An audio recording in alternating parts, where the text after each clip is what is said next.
Hi guys, and welcome to Boring History Relaxing.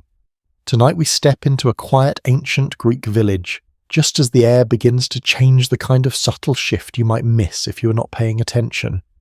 The sunlight still lingers soft and golden across stone walls, but there is something different now, something sharper hidden beneath it. You feel it first on your skin, a faint coolness that was not there before brushing against your arms as you move through the narrow path between homes. It is the kind of cold that does not announce itself loudly, it simply arrives and stays. You probably won't survive this, at least not comfortably, because nothing around you is built for what is coming. So before you get comfortable, take a moment to like the video and subscribe, but only if you genuinely enjoy what I do here. And while you are settling in, I would love to know where you are in the world right now, and what time it is for you. Now dim the lights. You continue walking your sandals, pressing lightly against the uneven ground, and you notice how the breeze carries a different scent now. It is drier, thinner, almost metallic. Somewhere nearby, someone has already begun preparing for the colder nights. You catch the faint crackle of wood being stacked, the soft thud of logs placed carefully against a wall. No one is rushing, there is no panic, but there is awareness. A well-established historical understanding tells us that much of ancient Greece enjoyed a Mediterranean climate with long, dry summers and relatively mild winters compared to northern regions.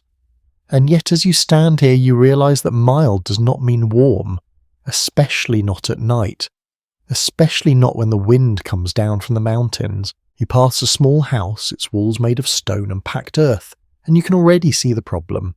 These homes were designed to keep out heat, not trap it inside. During summer they stay pleasantly cool. During winter they quietly surrender that same coolness to the air around you. You brush your hand along the surface of the wall and feel how cold it already is, even before the season has fully turned. Inside someone is moving slowly. You hear the scrape of pottery, the low murmur of voices. Life continues, but it has begun to change its rhythm. Days are becoming shorter. Tasks are shifting earlier. Even the animals seem quieter, as if they too sense what is coming. You pause for a moment, drawing a slow breath in through your nose. The air feels crisp, almost clean, but it carries very little warmth. When you exhale, you notice how your breath lingers just slightly longer than it did before dissolving into the space in front of you. There is a small detail that surprises you. You expected winter to arrive suddenly, dramatically, like a storm. Instead, it comes like this, gradual, patient, a quiet transformation that reshapes everything without ever demanding attention. Some scholars have pointed out that ancient Greeks did not conceptualize winter in the same dramatic survival terms as people in harsher climates. Yet archaeological findings suggest they still had to adapt carefully to seasonal cold, particularly in mountainous and inland regions where temperatures could drop significantly at night. As you stand here, that idea feels less like an abstract observation and more like something you can feel in your bones. You continue walking your pace unhurried, your senses slowly adjusting. The sounds of the village are softer now. There is less laughter, fewer raised voices. Instead you hear smaller sounds, the shifting of fabric, the quiet closing of wooden doors, the rustle of straw being moved, perhaps prepared for bedding. You notice a figure nearby bending to gather loose branches. There is nothing remarkable about the action, and yet it carries a kind of quiet urgency. Not fear, not stress, just the understanding that warmth must be prepared before it is needed. Historians still argue whether ancient Greek households stored large quantities of firewood in advance, or relied more heavily on daily gathering depending on region and social class. As you watch, it seems likely that both were true. Some homes already have neatly stacked wood carefully arranged against their outer walls. Others are still collecting one armful at a time. You step closer to one of the houses, peering briefly through the open doorway. Inside, the space is dim lit only by the fading daylight. There is no fire yet, but the hearth sits ready at the centre, a shallow pit lined with ash from previous days. It feels like a waiting presence, something that will soon become essential. A curious little detail comes to mind, something you might not expect. In some regions, people believed that certain winds carried not just cold but also a kind of unseen influence, almost like a personality. The North Wind Boreas was not just weather. He was a force sometimes imagined as a powerful figure whose breath brought the chill itself. You find yourself glancing toward the distant hills, half expecting to see something moving there, something larger than the landscape. The light continues to fade slowly, gently, as if the day itself is reluctant to leave. You notice how shadows stretch longer across the ground, slipping between stones and along the edges of walls. The warmth that lingered earlier is now almost gone. You draw your arms slightly closer to your body, not out of discomfort yet, but in anticipation. Your body is already beginning to adjust, conserving heat without you consciously deciding to do so. There is a rhythm to this place, you realize. A quiet coordination between people, animals, and environment. No one is announcing that winter is coming. No one needs to. Every small action reflects it. You take another slow breath, feeling the cool air fill your chest, and then release it just slowly. The world around you feels calmer now, as if it is settling into a different state, one that will last for months.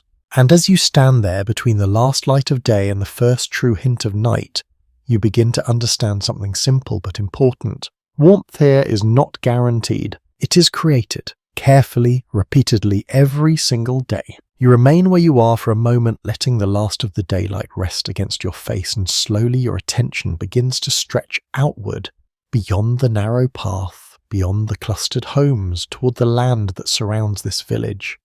It is easy from a distance to imagine ancient Greece as a place of endless sun and gentle breezes. But standing here, you begin to notice how the land itself holds something more complicated. You turn slightly, looking toward the distant rise of hills, their outlines softened by the fading light. Beyond them, mountains stand higher still, their presence quiet but undeniable. They are not covered in deep snow at this moment, but you can sense how they shape everything. The air feels cooler when it drifts down from those heights. The wind carries a different edge when it passes over stone and open slopes before reaching you. A widely accepted historical understanding explains that Greece is a land of contrasts, with rugged mountains covering much of its terrain, narrow valleys cutting between them, and coastlines that open suddenly to the sea. This geography creates microclimates, meaning that even within a relatively small area, conditions can vary in ways that matter deeply when winter arrives. You take a few slow steps forward, your movement unhurried, and imagine how the cold travels. It does not simply settle evenly across the land.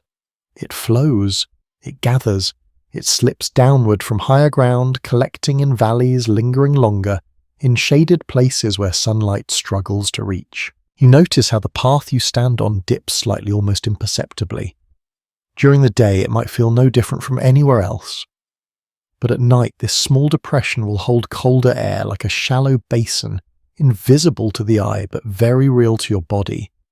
You imagine yourself standing here after sunset, feeling the temperature drop more sharply than just a few steps away. Historians still debate the extent to which ancient Greek communities deliberately chose settlement locations based on winter warmth, or whether other factors like water access and defense mattered more.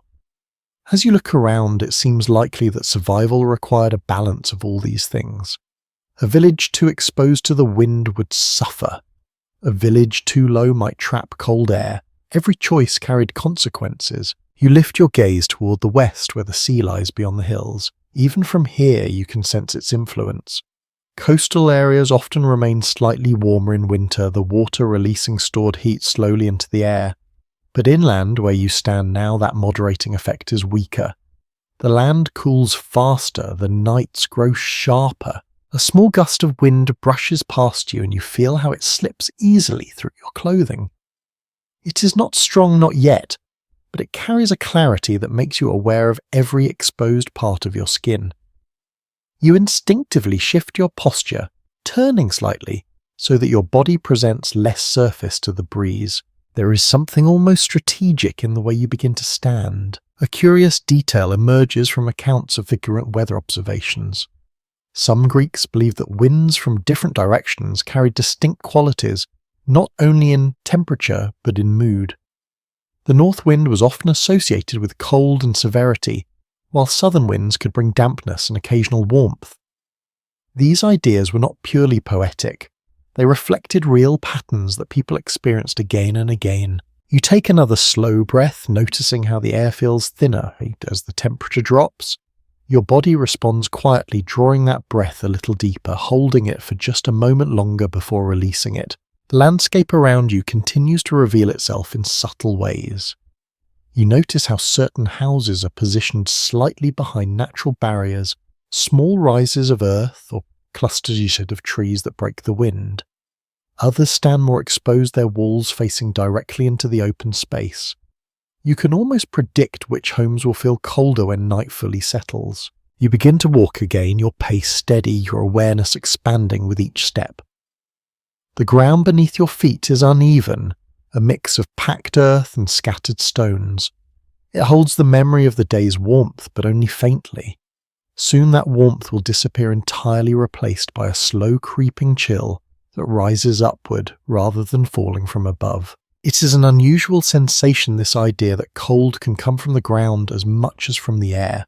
You imagine lying down later, the feeling that chill press upward through whatever bedding you have seeping into your body unless you find a way to block it. Another widely recognized fact is that ancient Greek architecture did not include the kind of insulation that later societies would develop. There were no sealed windows, no layered walls designed to trap heat. Instead, people relied on positioning materials and daily habits to manage the environment as best they could. You pass by a small grove of trees, their leaves sparse, allowing the wind to move more freely between them. During summer, this place would offer shade and relief. Now it feels more exposed, the branches whispering softly as air moves through them. There is a quiet realization forming in your mind. Winter here is not defined by extreme cold alone. It is defined by variation, by the constant shifting between slightly warmer and slightly colder spaces, by the need to notice those differences and adjust accordingly. You slow your steps, pausing near the edge of the village, where the land opens a little wider. The sky above has deepened into a richer blue, the first hints of evening settling in. You can feel the temperature dropping more noticeably now, not dramatically but steadily. Your hands feel cooler, your breath feels more visible. Your body begins to conserve energy in small, almost invisible ways. There is no single moment when winter arrives. It unfolds, layer by layer. A small, almost playful thought crosses your mind. You imagine someone from a much colder northern land standing here, perhaps finding this weather mild even comfortable. And yet for the people who live here, this is enough to shape daily life in meaningful ways. Comfort is always relative. You take another breath, letting it out slowly, and listen. The village behind you is quieter now. Doors have closed. Movement has slowed.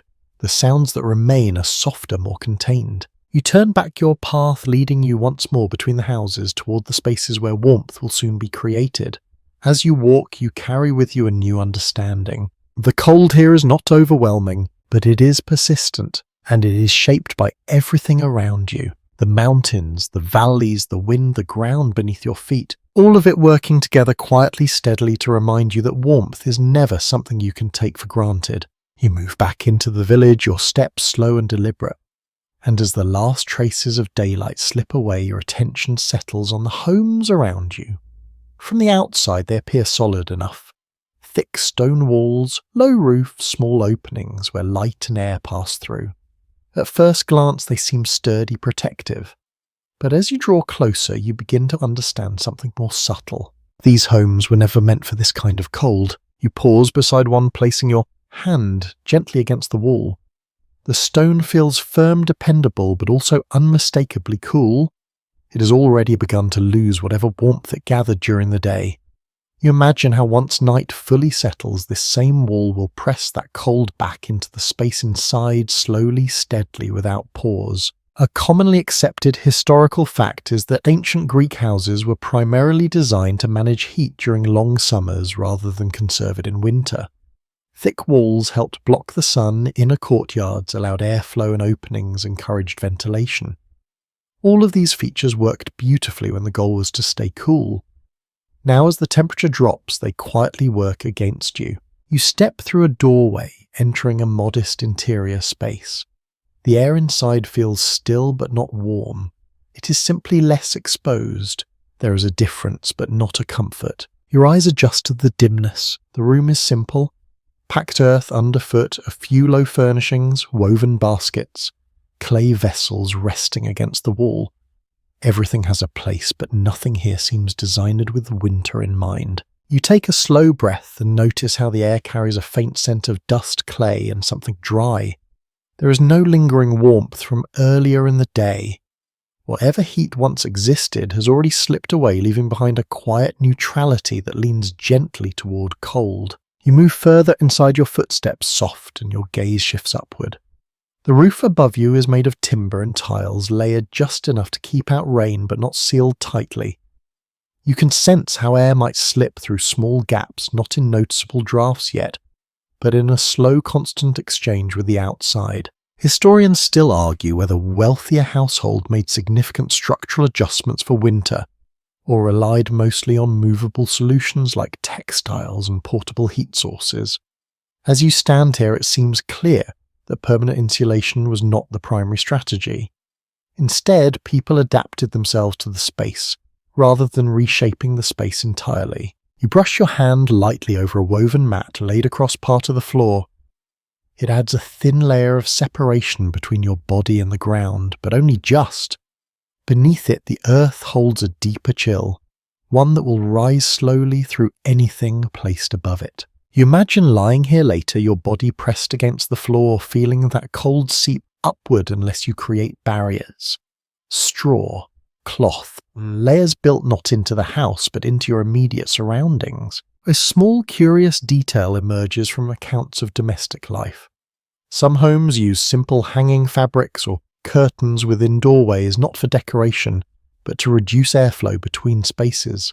It is a subtle solution, almost improvised, yet it reflects a quiet understanding of how to manage warmth without altering the structure itself. You glance toward the entrance again. The doorway remains open, and you can feel the difference between inside and outside. Not dramatic, but real. The moment you step closer to the opening, the air sharpens slightly. The boundary between spaces is thin, but your body notices it. You move back instinctively, choosing the interior over the edge. There is no central heating, no hidden source of warmth waiting to be turned on. Everything here depends on what you bring into the space: fire, fabric, bodies. You are pause listening. The house is quiet but not silent. There are small sounds, the faint shifting of someone in another room, the soft clink of pottery being adjusted. Life continues, but it has drawn inward, becoming more contained as the temperature falls. You take another breath, slower this time, and allow your shoulders to relax slightly. Your body is beginning to adapt, conserving energy, minimizing movement that might expose you to unnecessary cold. You notice how the walls, though solid, seem to absorb sound as well as heat. The space feels enclosed, almost sheltered from the outside world, yet it offers no true insulation. It is a paradox. Protection without warmth. You step toward a corner where a few folded textiles rest. You touch them gently. Wool coarse but thick, linen lighter but layered. These are not just belongings, they are tools. Essential elements that will transform this cold space into something more bearable. Another widely recognized observation is that ancient households relied heavily on portable solutions to manage temperature, adjusting their immediate environment rather than expecting the building itself to do the work. As you stand here, that idea becomes tangible. Everything important can be moved, arranged, layered. You shift your weight slightly, feeling the coolness beneath your feet through your sandals. Even without direct contact, the ground communicates its temperature. It is patient, unchanged, and is changing, waiting to draw warmth away from anything that rests upon it. You take a slow step back toward the center of the room, your attention returning to the shallow hearth that sits quietly unlit. It feels different from the rest of the space. Not warmer, not yet, but full of potential. You understand now that this house is not incomplete. It is waiting for fire, waiting for movement, waiting for the small, deliberate actions that will turn it from a cold shell into a place of temporary warmth. You draw in a deep breath, feeling the cool air expand your chest, then release it gently. The stillness of the room settles around you, not oppressive but calm. There is no urgency here, only preparation. You glance once more at the walls, the floor, the roof above. Everything is simple, everything is functional, and everything requires your participation to become comfortable. As you stand there in the quiet interior of this ancient home, you begin to understand a fundamental truth. Warmth is not built into these walls, it's brought to life within them. You remain near the center of the room, your gaze resting on the shallow hearth, and for a moment nothing happens. The air stays cool, the walls hold their quiet stillness, and the space feels suspended between what it is and what it is about to become. Then slowly movement begins. Someone kneels beside the hearth, their motions practiced and unhurried. You watch as small pieces of kindling are arranged carefully, each one placed with attention, as if the order itself matters. There is no rush, no wasted motion. Even in the dim light, you can see the familiarity in the way their hands move. You shift slightly closer, drawn toward the center, toward the place where warmth will soon gather. The first spark comes quietly. A brief flicker, then another. It takes a moment, just enough time for you to wonder if it will catch before a thin line of flame begins to curl along the dry wood. It is small at first, almost fragile, but it grows steadily, feeding on what has been prepared for it. A widely accepted observation of ancient domestic life reveals that the hearth was not just a place for cooking, but the core of the household itself. It provided warmth, light, and a sense of continuity. As you watch the flame take hold, you begin to understand why. The air shifts. It is subtle at first. A slight change in how it feels against your skin. Then gradually the warmth begins to spread, not evenly, but in soft layers that reach outward from the fire. You feel it on your hands, then your face, while your back still carries the chill of the room behind you. You move instinctively, adjusting your position so that the warmth reaches more of you. It is not something you think about. Your body simply knows. The fire grows stronger. The flames rising higher now, their light flickering against the walls, creating slow, shifting patterns that bring the space to life.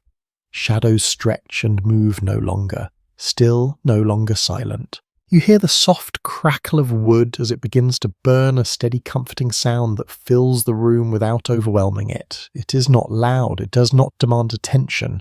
It simply exists, constant and reassuring. A lesser-known detail from daily life is that maintaining a fire required continuous attention. It was not enough to light it once and leave it. The balance had to be preserved, adding wood at the right moment, allowing space for air to flow, ensuring that the flame did not fade or grow uncontrollably. As you watch, you can see this balance being maintained with quiet care. You sit down slowly near the hearth, feeling the difference immediately. The ground is still cool beneath you, but the warmth above begins to settle around your upper body, creating a layered sensation. Warmth and cold existing together, each one shaping how you hold yourself. You extend your hands toward the fire, not too close, just enough to feel the heat without discomfort. Your fingers respond first, the stiffness easing slightly, the sensation returning more fully. There is a rhythm here. Feed the fire. Wait. Adjust. Repeat. You notice how everyone in the space orients themselves around the hearth. It's not spoken. No one instructs you where to sit, yet naturally you gather closer, forming a loose circle that reflects both necessity and habit. Scholars continue to discuss whether the symbolic importance of the hearth, especially its association with the goddess Hestia, influenced how people experienced warmth in their daily lives. As you sit here, it feels less like an abstract idea and more like a quiet truth. This place is not only practical, it feels central, grounding, almost reassuring in a way that goes beyond temperature. The smoke begins to rise thin at first, then more noticeable as the fire strengthens. It drifts upward, collecting near the roof before slowly escaping through whatever openings it can find. Some of it lingers, spreading lightly through the room. You feel it in your throat. Not painful, but present. You shift your head slightly, adjusting your position to avoid the thickest part of it.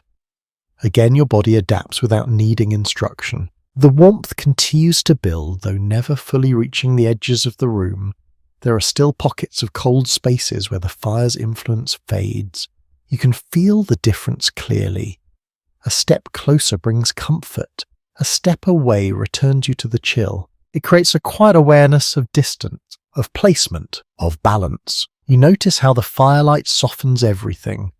The rough texture of the walls appears gentler. The simple objects around you take on a warmer tone. Even the air seems different shaped not only by heat but by light. You take a slow breath. In, the air is warmer now, carrying the faint scent of burning wood. Out, your breath feels less sharp, less visible. Another small, unexpected detail surfaces. In some households, embers from the hearth were carefully preserved over, covered in ash to keep them alive until morning. Relighting a fire from these hidden embers was easier than starting anew. It is a quiet act of continuity, a way of carrying warmth forward from one day to the next. You glance at the glowing base of the fire, imagining those embers later dim but still alive beneath a layer of ash. There is something comforting in that idea. You shift slightly, settling into a more stable position, your body relaxing as the warmth reaches deeper, your shoulders lower, your breathing slows. The outside world feels further away now. The wind still moves. The cold still presses against the walls. But here within this circle of light and heat there is a sense of control. Limited, temporary, but real. You look into the fire, watching the flames move in slow, continuous patterns. There is no urgency in them. They rise, fall, shift, and settle, each motion blending into the next. Time feels different here. Slower, softer. You realize that this is how warmth is sustained, not through large dramatic actions, but through small repeated ones, careful placement, steady attention, quiet understanding, and as you sit there, your hands warmed, your body gradually easing into the comfort of the fire. You begin to feel that the hearth is more than just a source of heat. It is a rhythm, a presence, a quiet center around which everything else begins to settle. You remain seated near the hearth, your body slowly settling into the warmth that now surrounds you, and as the fire steadies into a calm, reliable glow, your attention begins to drift outward again. Not away from the warmth, but toward what sustains it, because the fire, you realize, does not exist on its own. It depends on what has been gathered. You glance toward the stack of wood resting near the wall, noticing how each piece is placed with intention. Nothing is scattered, nothing is wasted. Every branch, every split log represents time and effort already spent and time that will need to be spent again. Earlier you heard the soft thud of wood being collected. Now you understand why it matters so much. A well-established historical insight tells us that firewood was one of the most essential winter resources in ancient Greece, especially in inland and elevated regions where temperatures drop more sharply at night.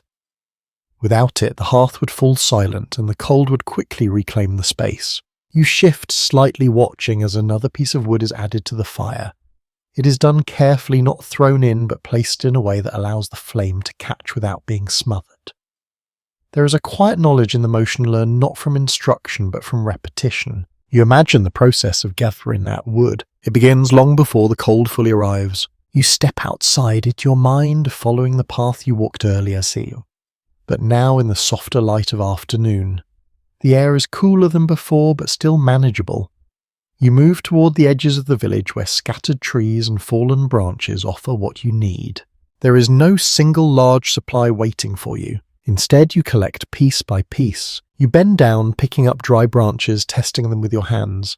Some snap easily clean and ready to burn. Others bend or feel damp, unsuitable for the fire. You learn quickly to recognize the difference, to feel it through touch rather than sight alone. A practical historical observation suggests that much of the firewood used in daily life came not from cutting large trees, but from gathering fallen wood and smaller branches, especially in regions where large-scale deforestation was already a concern. As you move through this imagined landscape, it feels true. There is no abundance here, only what can be found and carried. You straighten slowly, adjusting the bundle in your arms. It is not heavy yet, but it will become heavier with each addition. You take another step, then another, scanning the ground carefully, your attention focused on what others might have missed. There is a rhythm to this work. Walk, look, bend, lift, carry, repeat. You feel it settle into your body, a quiet pattern that requires patience more than strength. A curious and lesser-known detail is that in some areas, people developed informal understandings about which lands could be used for gathering wood, balancing access with the need to preserve resources. It was not always written, not always enforced, but it existed as a shared awareness. You pause for a moment, shifting the weight in your arms, and glance around. The landscape feels open, but not empty. Others may have passed through here earlier, collecting what they could. You're not alone in this task, even if you cannot see them. You return your focus to the ground, continuing your slow search. Each piece you gather matters. Each one represents a few more minutes of warmth. A little more comfort during the night. As your bundle grows, you begin to feel the strain in your arms, the subtle pull in your shoulders. It is not overwhelming, but it is constant. You adjust your grip, holding the wood closer to your body to conserve energy. Scholars continue to discuss how households balance the time spent gathering fuel with other daily responsibilities, especially during shorter winter days. As you move through this quiet work, it becomes clear that nothing exists in isolation. Time spent here means time taken from something else. You take a slow breath, feeling the cool air fill your lungs, then release it steadily.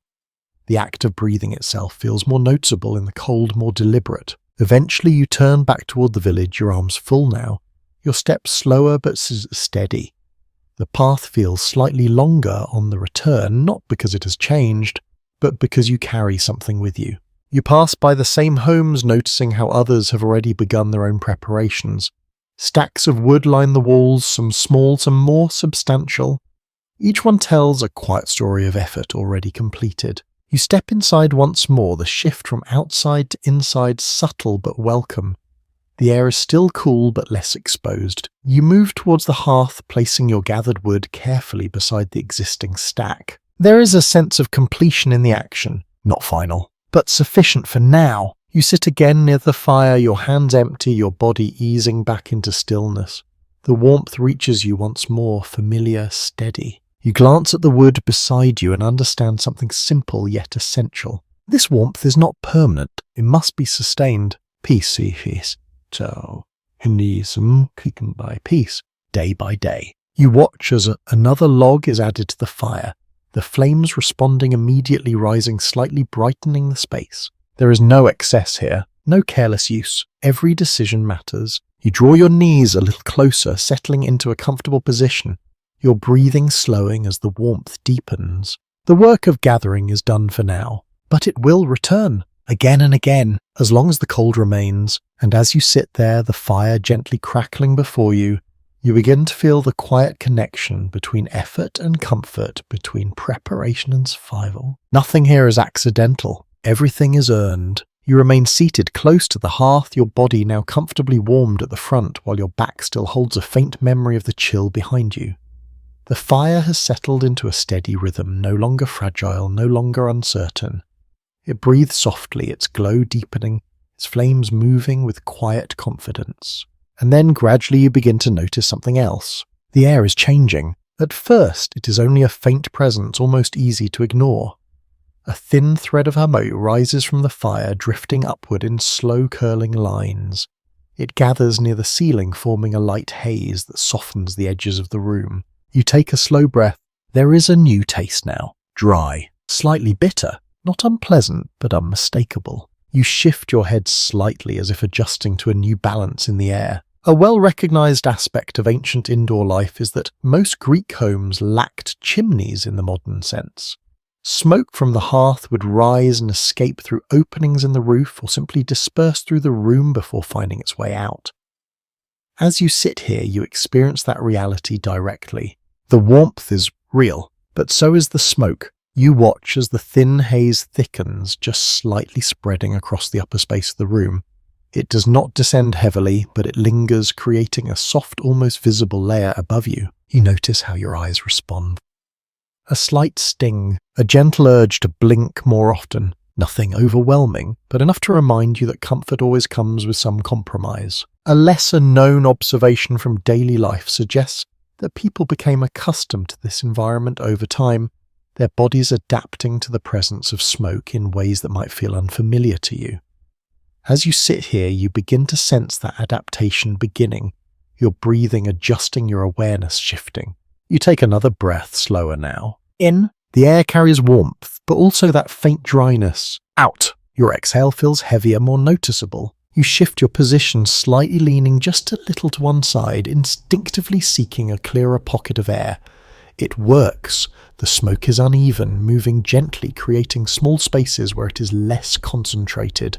There is a quiet skill in finding those spaces. You watch the others in the room. No one speaks about the smoke. No one reacts dramatically. Yet each person moves with subtle awareness, adjusting posture, turning their head, choosing where to sit. It is a shared understanding, unspoken, continuous. Scholars continue to explore how prolonged exposure to indoor smoke affected health in ancient households, especially during colder months when fires burned more frequently. As you sit here, you can imagine the long-term effects, though. In this moment, it feels manageable part of the environment rather than an intrusion. The fire crackles softly, releasing small bursts of sound as the wood shifts and settles. Each crack sends a tiny spark upward, briefly visible before disappearing into the smoky layer above. You follow one of those sparks with your eyes, watching its brief journey. There is something calming in the repetition. Flame, smoke, sound, stillness. You rest your hands on your knees, letting them absorb the warmth, and notice how your skin feels slightly drier now. The fire does not only warm the air, it changes it, drawing moisture away, creating a different kind of atmosphere. You lick your lips lightly, feeling the dryness there as well. Another small, unexpected detail comes to mind. In some households, certain aromatic plants or resins might be added to the fire, not only for scent, but perhaps to mask the harsher qualities of smoke.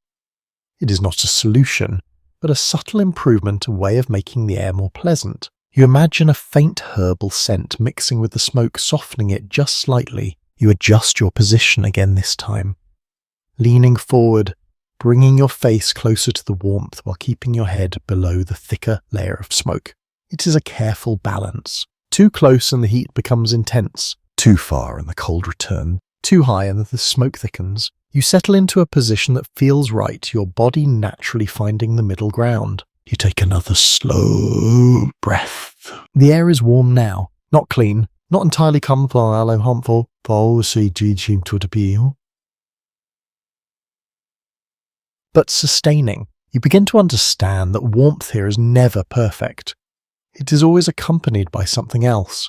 Smoke, dryness, the need to adjust. And yet it works. It keeps you here. It allows you to rest. The room feels different now compared to earlier. The stillness remains, but it has been transformed. It's no longer empty. It is filled with warmth, with light, with the quiet movement of smoke drifting and reshaping the space.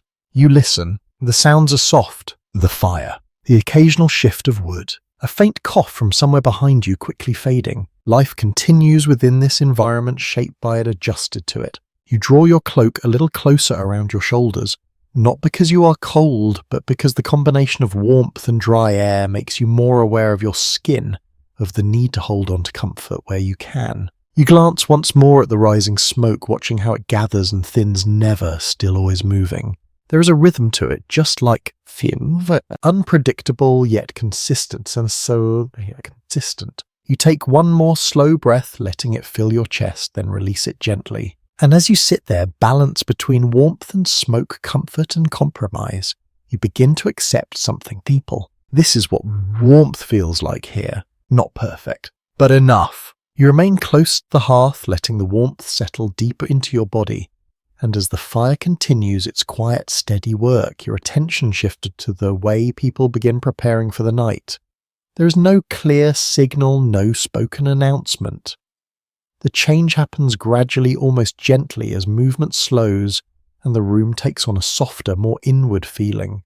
You notice how people begin to gather closer, not in a tight cluster, but in a subtle rearrangement of space, a step inward, a shift of position, a quiet adjustment that brings bodies nearer to one another as if guided by instinct rather than decision. You follow this movement, adjusting your own position slightly, feeling the difference immediately. The warmth is no longer only from the fire, it is shared. A widely accepted understanding of pre-modern domestic life suggests that communal sleeping was common, especially during colder months, as it allowed people to conserve heat more effectively. As you settle into this space, the logic becomes clear. One body produces warmth, several bodies sustain it.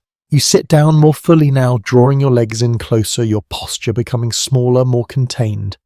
It feels natural, almost automatic. Your body begins to hold on to its heat, reducing the surface exposed to the cooler air around you. Nearby, someone sprays out layers of fabric across the ground. You watch as each piece is placed with care, creating a soft barrier between the body and the cold earth below. It is not thick, not luxurious, but it is enough to make a difference. You reach out, touching the surface lightly. It feels coarse but warmer than the bare ground beneath it. You understand that this layering is essential even if it appears simple. You lower yourself onto the prepared space, feeling the contrast immediately. The ground still holds its chill, but the layers soften its reach, slowing the transfer of cold into your body. You shift slightly, finding a position that feels stable, your shoulders relaxing as you settle. Another person lies down nearby, then another. The space fills gradually, each individual finding their place without disrupting the others. There is a quiet coordination here, an unspoken agreement about proximity and comfort. You notice how close everyone is, closer than you might expect, but it does not feel intrusive. It feels necessary. A curious detail from ancient daily life reveals that privacy, as you might understand it, was far less emphasized in many households. Shared space was normal, especially at night. As you lie here, you begin to understand how this closeness becomes part of the rhythm of living. You feel the presence of others through subtle sensations. The warmth of a nearby arm, the faint movement as someone shifts their position, the steady rise and fall of breathing around you. It creates a different kind of an environment, one that is not defined by individual comfort but by shared balance. You draw your cloak around you, pulling it closer, and notice how it traps the warmth already building within your body. Combined with the heat from others, it becomes more effective than it would be on its own. You take a slow breath. In. The air is warmer now, softened by the presence of many bodies. Out. Your breath blends with the others, becoming part of the shared atmosphere. Researchers continue to examine how communal sleeping arrangements may have influenced both physical comfort and social bonds in ancient households. As you lie here, the connection feels immediate. There is a quiet sense of security in not being alone, in sharing both warmth and space. The fire continues to burn nearby, its light dimmer now as your eyes adjust. It no longer dominates the room. Instead, it becomes part of a larger balance, one element among many contributing to comfort. You shift your position slightly, turning onto your side, and feel how the warmth gathers more effectively around your body. Your back is now shielded by the presence of someone behind you, their body acting as a barrier against the cooler air. It is a simple arrangement, yet highly effective. Another small and unexpected detail comes to mind. In some cases, families would sleep in arrangements that maximize shared warmth with children, often placed between adults not only for protection, but for temperature stability.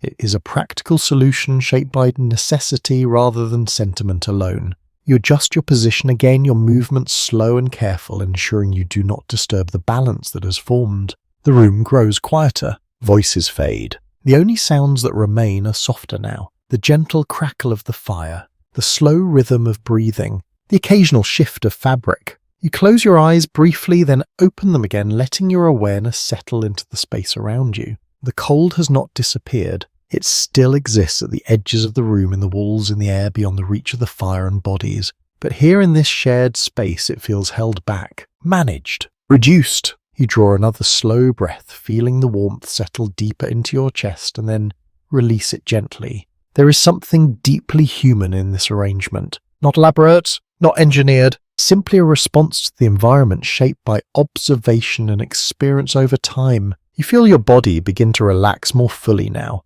your muscles easing, your breathing becoming slower and more even. The closeness that might have felt unusual at first now feels natural, comforting. You no longer think about it. You simply exist within it. And as you lie there surrounded by quiet warmth, shared presence, and the steady glow of the fire, you begin to understand something fundamental. Warmth here is not something you keep to yourself. It is something you share, and in sharing it, you make it last. You remain lying in that shared warmth, your body gradually easing into stillness.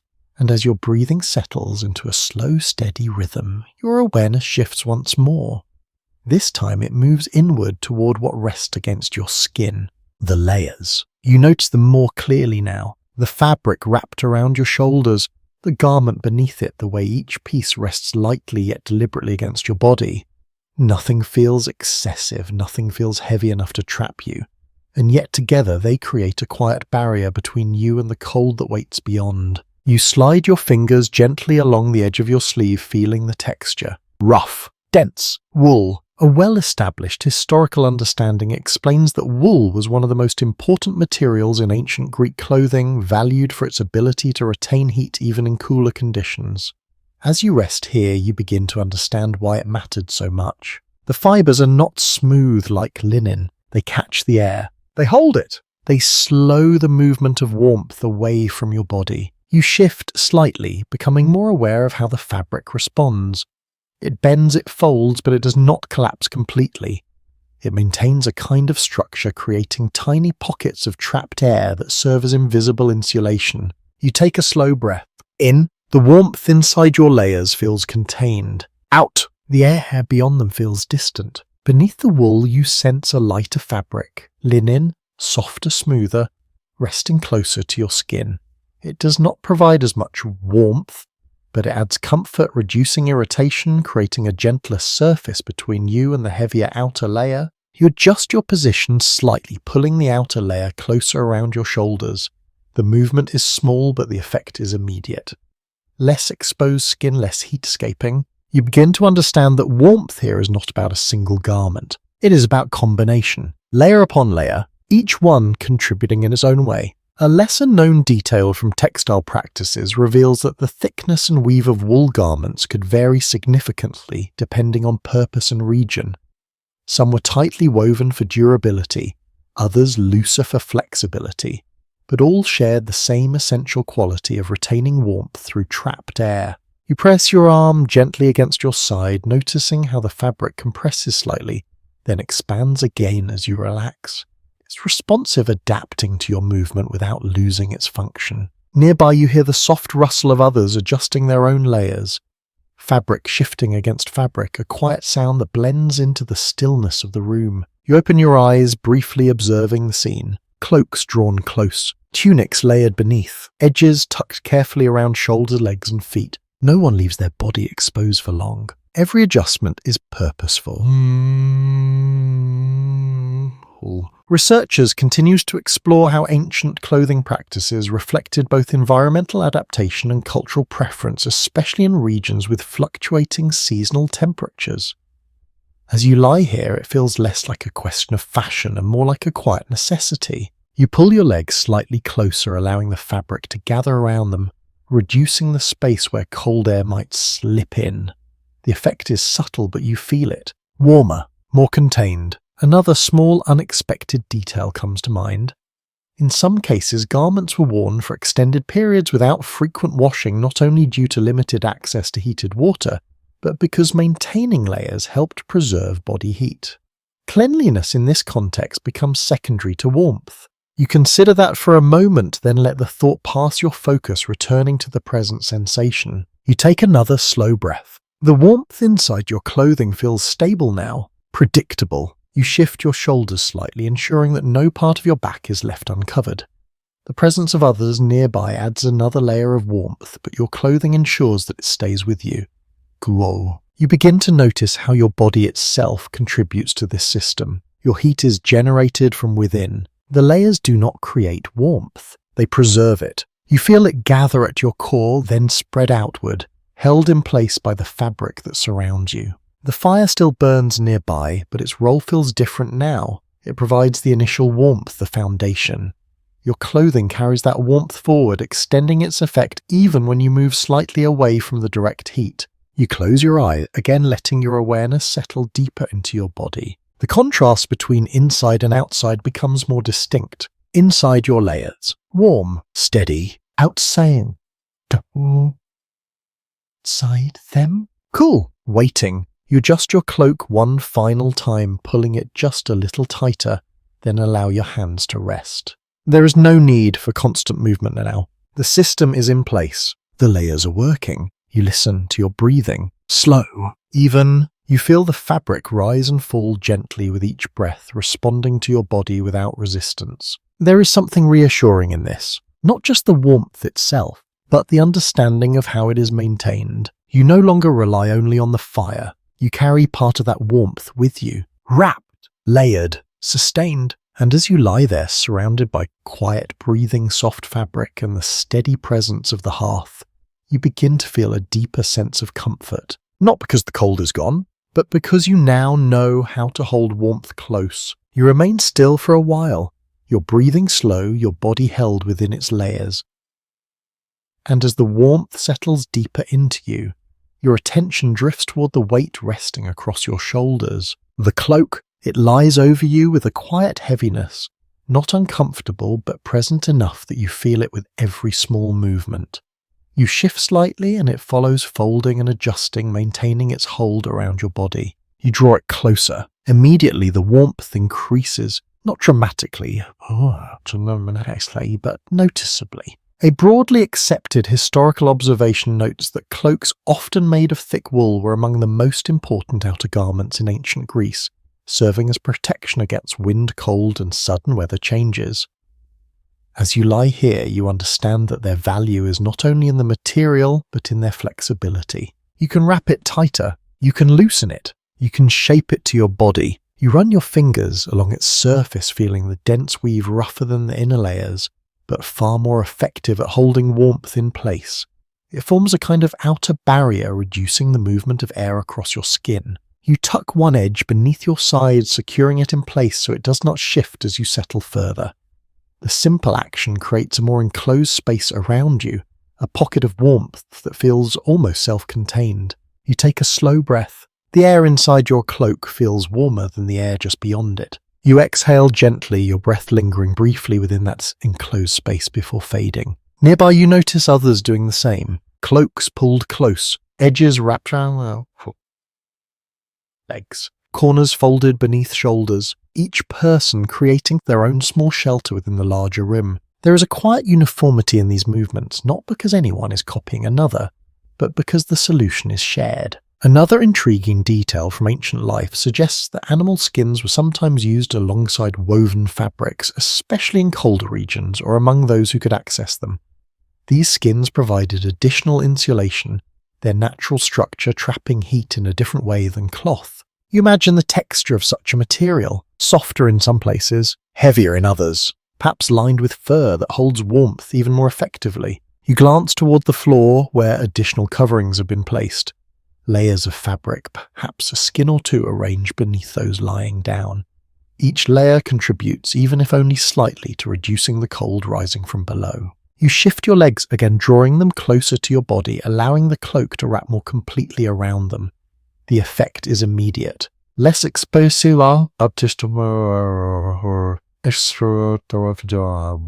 less heat escaping. You feel more contained, more stable. Scholars continue to consider how access to materials like thicker wool or animal skins varied across different social groups, influencing comfort during colder months.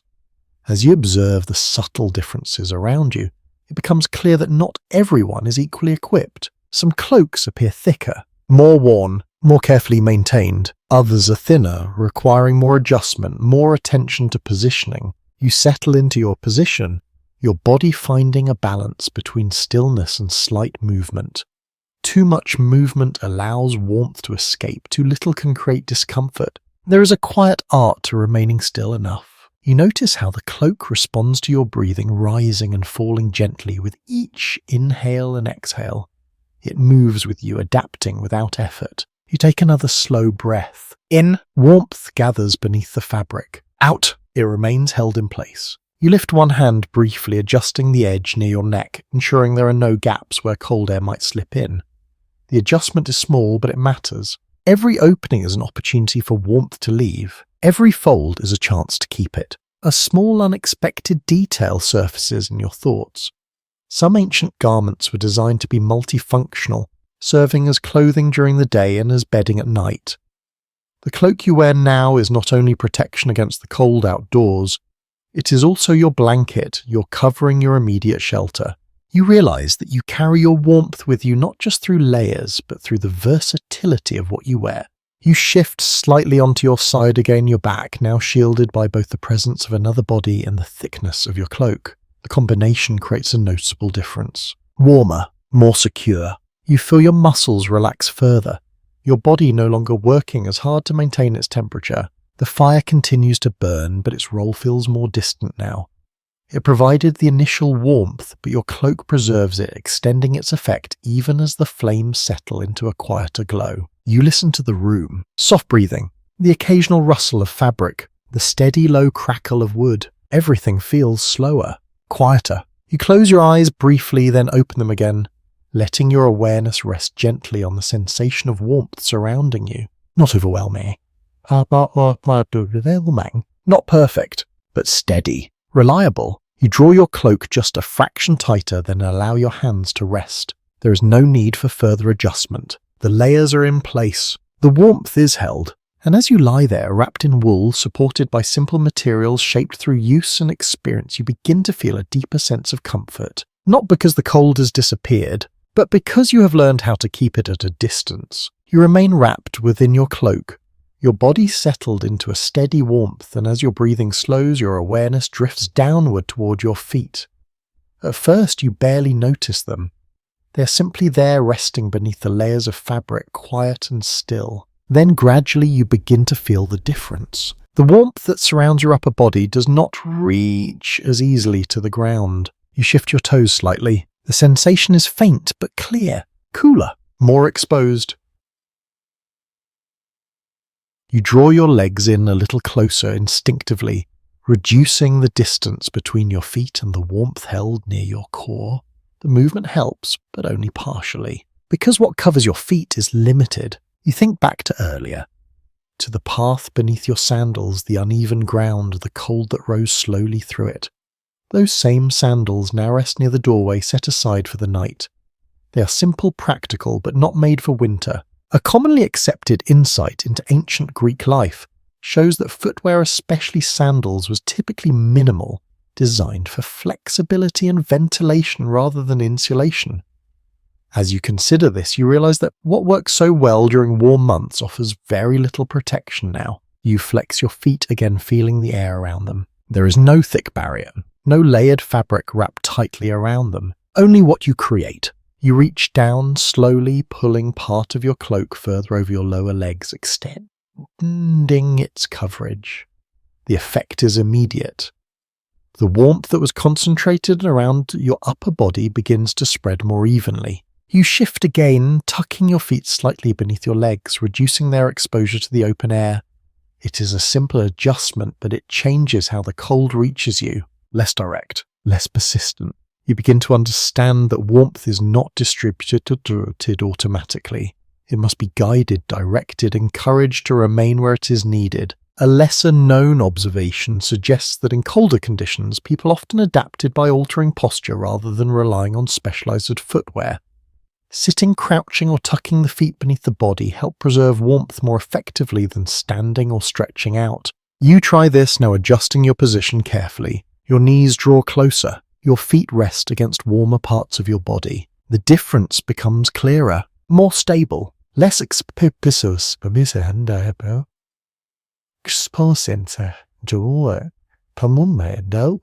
Nearby you hear the soft movement of someone else shifting in a similar way. Fabric rustles, a quiet adjustment. It is not something discussed, but it is shared. You glance briefly toward the doorway where the sandals remain. They look almost fragile now, their thin soles offering little protection from the cold ground beyond. You imagine stepping outside again, feeling the chill rise immediately through them, pressing against the underside of your feet. You instinctively pull your cloak closer. There is no desire to return to that. Research into daily habits of the time suggests that people relied more on environmental adaptation and bodily positioning than on specialized winter footwear, particularly in regions where extreme cold was less consistent but still present at night. As you sit here, the reasoning feels practical. There is no need for heavy boots if you learn how to conserve warmth in other ways. You shift your weight slightly, feeling the ground beneath the layers of fabric. The cold is still there, but it is muted now, slowed by the barriers you have created. You take a slow breath. In, the warmth remains steady. Out, your body relaxes further. Another small detail surfaces in your thoughts.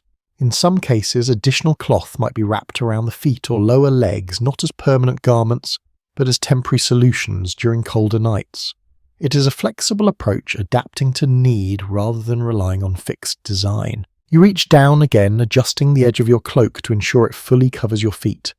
You press it lightly against them, creating a more enclosed space. The warmth gathers. You feel it settle. You remain still for a moment, allowing the new arrangement to take effect. There is a quiet satisfaction in this, not because it is perfect, but because it works. You listen to the room. The fire continues its soft crackle. Breathing remains slow and even. The space feels calm, held in a delicate balance between warmth and cold. You close your eyes briefly, then open them again, your awareness returning to your body. Your feet feel different now, not completely warm, but no longer cold, maintained. You realize that this is enough. You do not need complete comfort. You need stability. You need balance. You shift once more, making a final small adjustment, then allow your body to settle fully. The cloak holds its shape.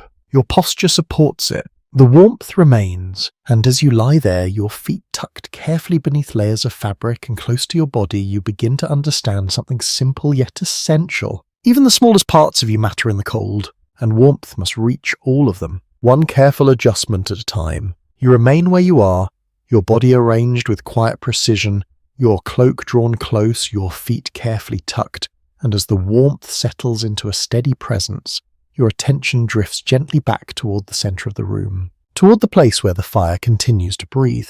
The hearth no longer feels like a distant source now. It feels like something you orbit even as you lie still. Its warmth reaches you in soft waves, fading and returning, shaping how the air moves around you. You open your eyes slightly and watch the glow. It is lower now than before, the flames smaller, less active, but still alive. The light they cast is softer, deeper, more stable. Shadows no longer dance as sharply. They rest. You notice how the room has changed. Earlier it felt wide open, touched by cold at every edge. Now it feels centered. Everything draws inward toward the hearth. An established understanding of ancient domestic life shows that the kitchen area, often built around the hearth, was typically the warmest part of the house, especially during colder evenings. It was not a separate room in many cases, but a central space where warmth naturally gathered and lingered. You feel that now. Even without moving, you can sense where the heat is strongest, where it fades, where it barely reaches. The difference is not dramatic, but it is clear enough that your body responds to it without thought. You shift, slightly inching just a little closer, reducing the distance between you and the source of warmth. The movement is small, but the effect is immediate.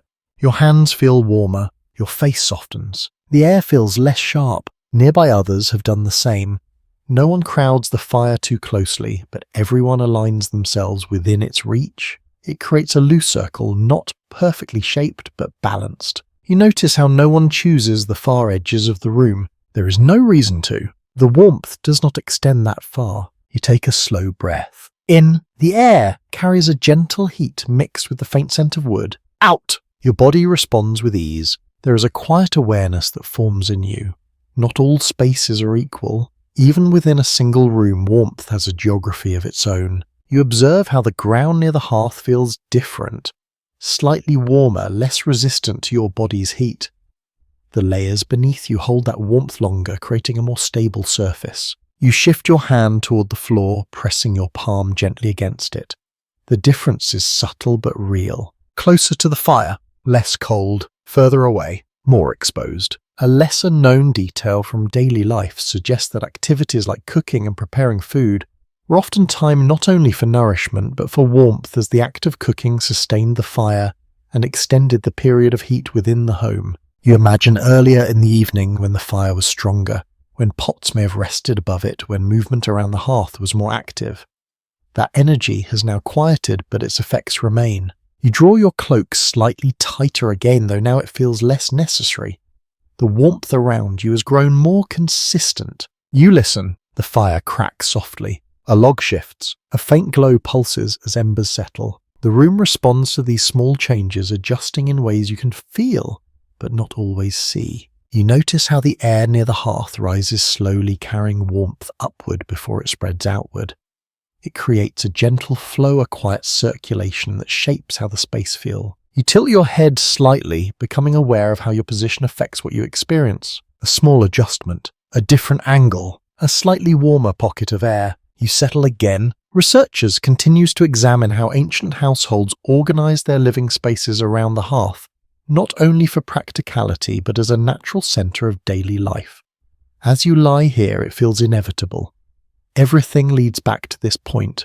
The fire is not just useful, it is essential. You glance briefly towards the darker edges of the room. The difference is striking now. Those areas feel distant, untouched by the warmth that surrounds you here. You have no desire to move there. You remain where you are. Your body understands. You take another slow breath, feeling the warmth settle deeper. No longer something you actively seek, but something that simply exists around you. Another small, unexpected detail comes to mind. In some homes, the arrangement of objects and sleeping spaces would shift slightly during colder months, bringing everything closer to the hearth, reducing wasted space and concentrating warmth where it was most needed. You can see that now. Nothing is placed far away. Nothing is left isolated. Everything gathers inward. You shift your shoulders slightly, ensuring your body remains aligned with the warmth.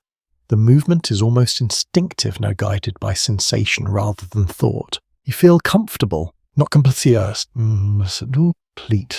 warm, but held within a balance that allows you to rest. You close your eyes for a moment, letting your awareness settle into that balance. The fire continues. The warmth remains. The room stays quiet. And as you lie there within the gentle reach of the hearth, surrounded by the quiet presence of others and the steady rhythm of warmth rising and settling, you begin to understand something more clearly. Not all spaces offer comfort, but the ones that do are carefully chosen and carefully maintained. You remain within that quiet circle of warmth, your body settled, your breath slow, and after a while your attention drifts again, this time towards a different kind of warmth. Not the air, not the fire, but what you take into yourself. You notice movement near the hearth, subtle, unhurried.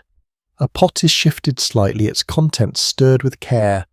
The sound is soft, a gentle rhythm that blends with the crackle of the fire. You lift your head just enough to observe. Steam rises faintly, not thick, not dramatic, but visible in the dim glow.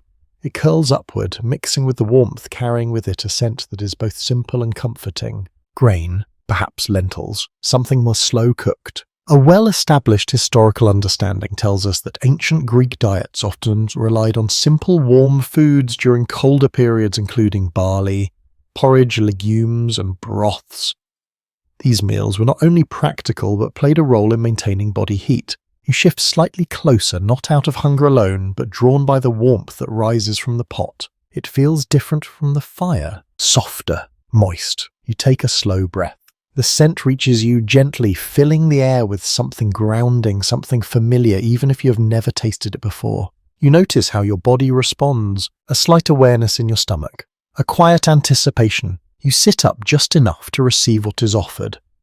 A small portion, simple, placed into your hands in a vessel that holds the heat carefully.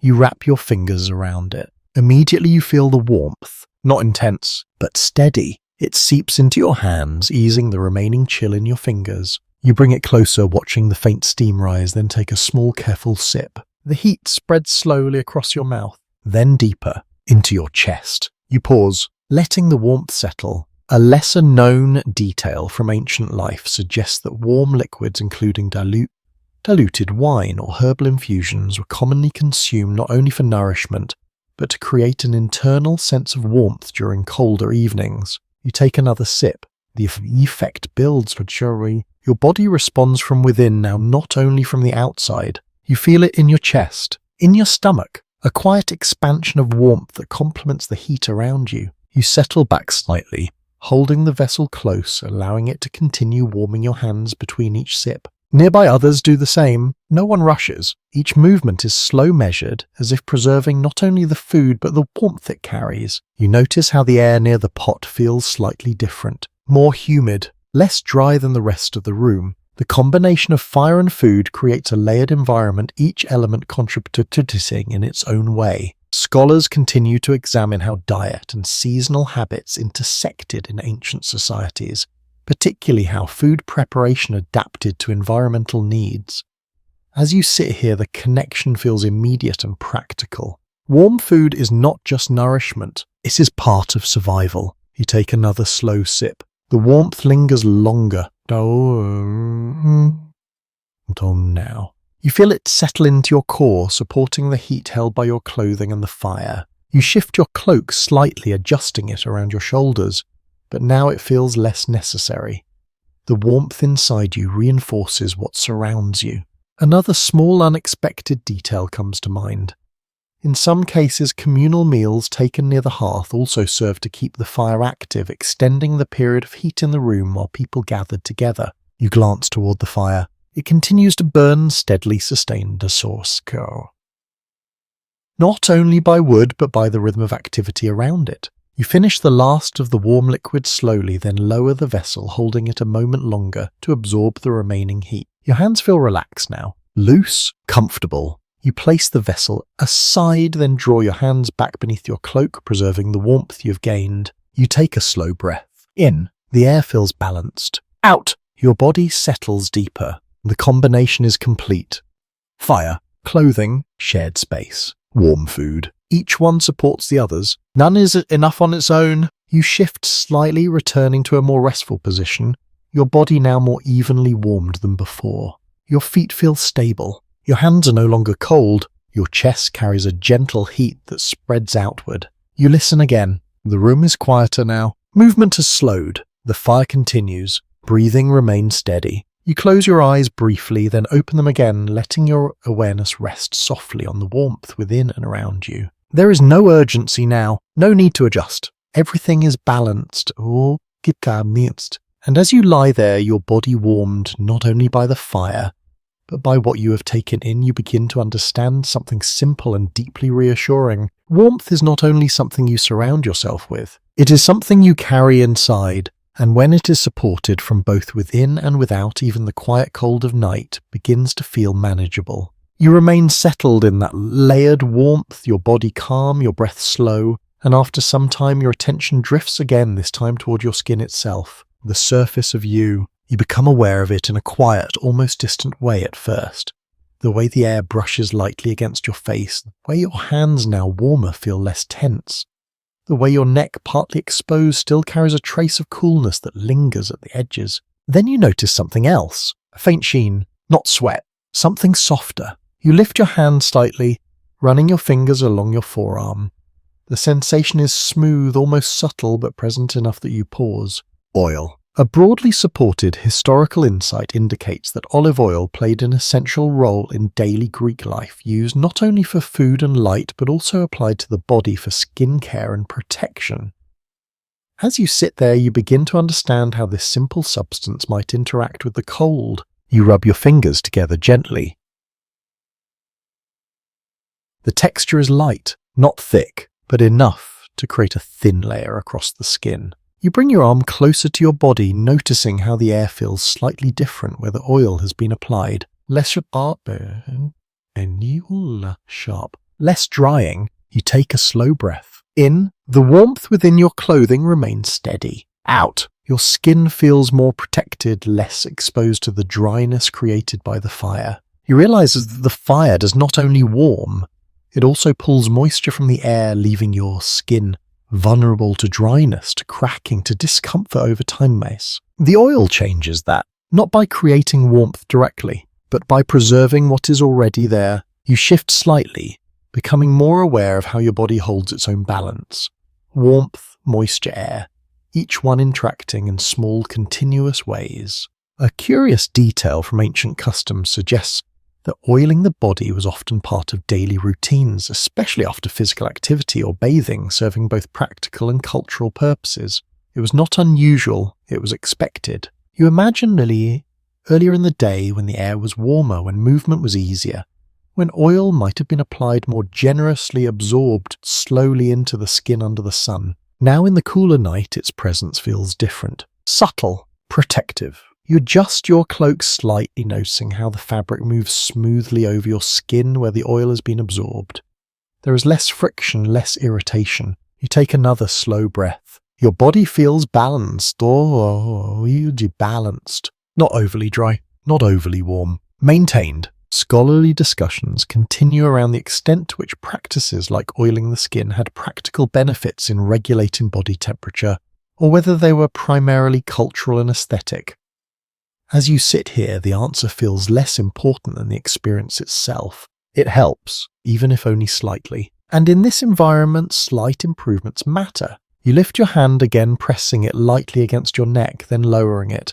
The sensation is calm, steady, not uncomfortable. You notice how the areas of your body that are covered remain warm, while the exposed areas rely more on subtle protection. Clothing shields, oil preserves. You shift your position just slightly, turning your face away from the thicker part of the smoke while keeping within the warmth of the fire.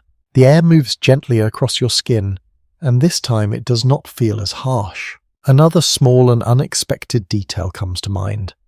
In some contexts, oil was also used before exercise to prepare the body, creating a layer that interacted with both heat and movement. Now in stillness, it serves a quieter role, maintaining comfort over time. You close your eyes briefly, then open them again. Your awareness settles back into the room. The fire continues. The warmth remains. The air, though dry, feels manageable. You draw your cloak a little closer, not out of necessity, but out of habit, reinforcing the layers that now work together. You begin to understand that warmth is not only about heat, it's also about retention, about preventing loss, about maintaining balance. You take another slow breath. In, your body feels steady. Out, your skin feels calm. You rest your hands once more, allowing them to remain still, no longer adjusting, no longer searching for comfort. It is already there. In the fire, in the fabric, in the food, and now in the subtle layer that rests across your skin. You listen. The room is quiet. The rhythm of breathing surrounds you. The fire holds its steady glow. And as you lie there, aware not only of the warmth around you, but of the quiet protection carried by your own body, you begin to understand something deeper. Warmth is not only something you build, it is something you preserve, gently, continuously, in ways that are often almost invisible. You remain still for a while, your body settled into a quiet balance, your warmth held within layers, food and fire. And as the room continues to soften around you, your attention drifts towards something you have not yet considered. Water, or rather the absence of it. You become aware of your skin again, not in terms of warmth this time, but in how it feels over time.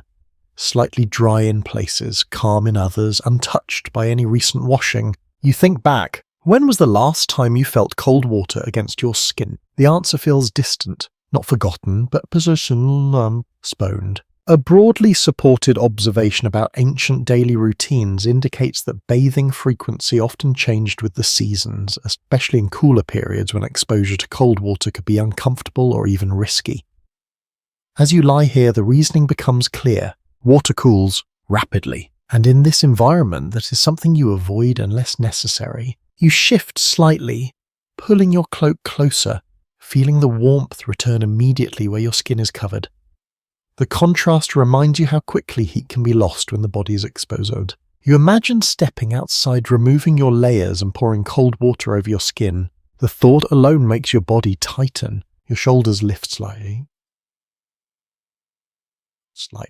Your breath pauses. Then you relax again, letting the image fade. There is no need for that now. Instead, you remain as you are. Dry, layered, warm. A curious detail from historical accounts suggests that during colder times, people often relied on alternative forms of cleanliness such as wiping the body with cloths or applying oils rather than full immersion in water. It was a practical adaptation shaped by environment rather than preference alone. You consider this quietly. Cleanliness in this moment becomes something flexible, adjusted, balanced against comfort and survival. You shift your hands slightly, rubbing them together gently. The warmth remains, but you notice how the texture of your skin feels different compared to warmer days. Less moisture, more sensitivity. The fire contributes to this as well, drawing moisture from the air, creating an environment where dryness becomes part of the experience. You take a slow breath. In, the air feels warm but not humid. Out, your body remains calm. You begin to understand that warmth and dryness often arrive together here. One supports you, the other requires attention. You adjust your cloak again, ensuring that no part of your body remains unnecessarily exposed. Each movement is slower now, more deliberate, guided by what you have already learned. Scholarly discussions continue regarding how ancient societies balanced hygiene with environmental challenges, particularly in regions where seasonal changes influence daily habits. As you lie here, the balance feels practical rather than theoretical. You do what is needed. You avoid what is harmful. You adapt. You glance briefly toward a vessel of water placed near the wall. It sits untouched, its surface still reflecting a faint glimmer of firelight. It is there if needed, but not inviting. Not tonight. Another small and unexpected detail comes to mind.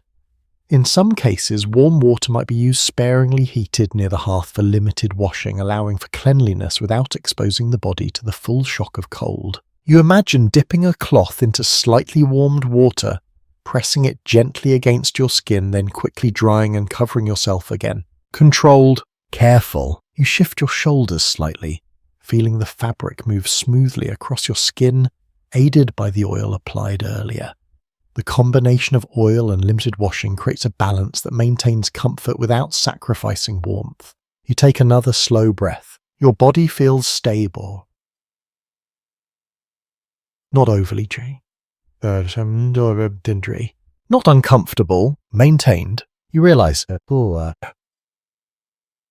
that this is enough. Perfection is not required, only balance. You listen again to the room. The fire continues its quiet rhythm. The breathing around you remains steady. The air feels calm, unchanged. You close your eyes briefly, then open them again, letting your awareness settle gently into the present moment. There is no urgency, no need to act. Everything has already been adjusted. You draw your cloak a fraction tighter, more out of habit than necessity, then allow your hands to rest. The warmth holds. The dryness remains manageable. The night continues. And as you lie there, your body protected not only by what surrounds you, but by what you choose not to do, you begin to understand something simple and deeply practical. Sometimes staying warm is not about adding more. It is about avoiding what takes warmth away. And in that quiet understanding, you find another layer of comfort, one shaped not by action but by restraint. You remain in that calm, steady state,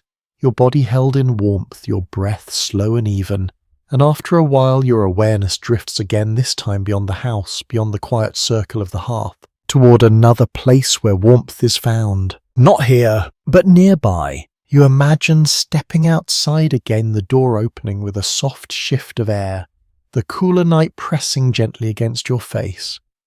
The warmth you carry with you fades slightly as you move away from the fire, your cloak holding what it can but not enough to replace the hearth entirely. You walk slowly through the dim village, your steps quiet, your senses adjusting once more to the cooler air. Then you reach it, a different kind of space. Enclosed, structured, alive with warmth in a way that feels unfamiliar. The baths. A broadly supported historical fact explains that public bathhouses played an important role in Greek daily life, especially in later periods, offering spaces where people could wash, socialize, and experience controlled warmth through heated water and steam. You step inside. The difference is immediate. The air feels heavier, warmer, moist. It wraps around you in a way that the dry heat of the hearth never could. You pause just inside the entrance, allowing your body to adjust. The warmth here is not subtle.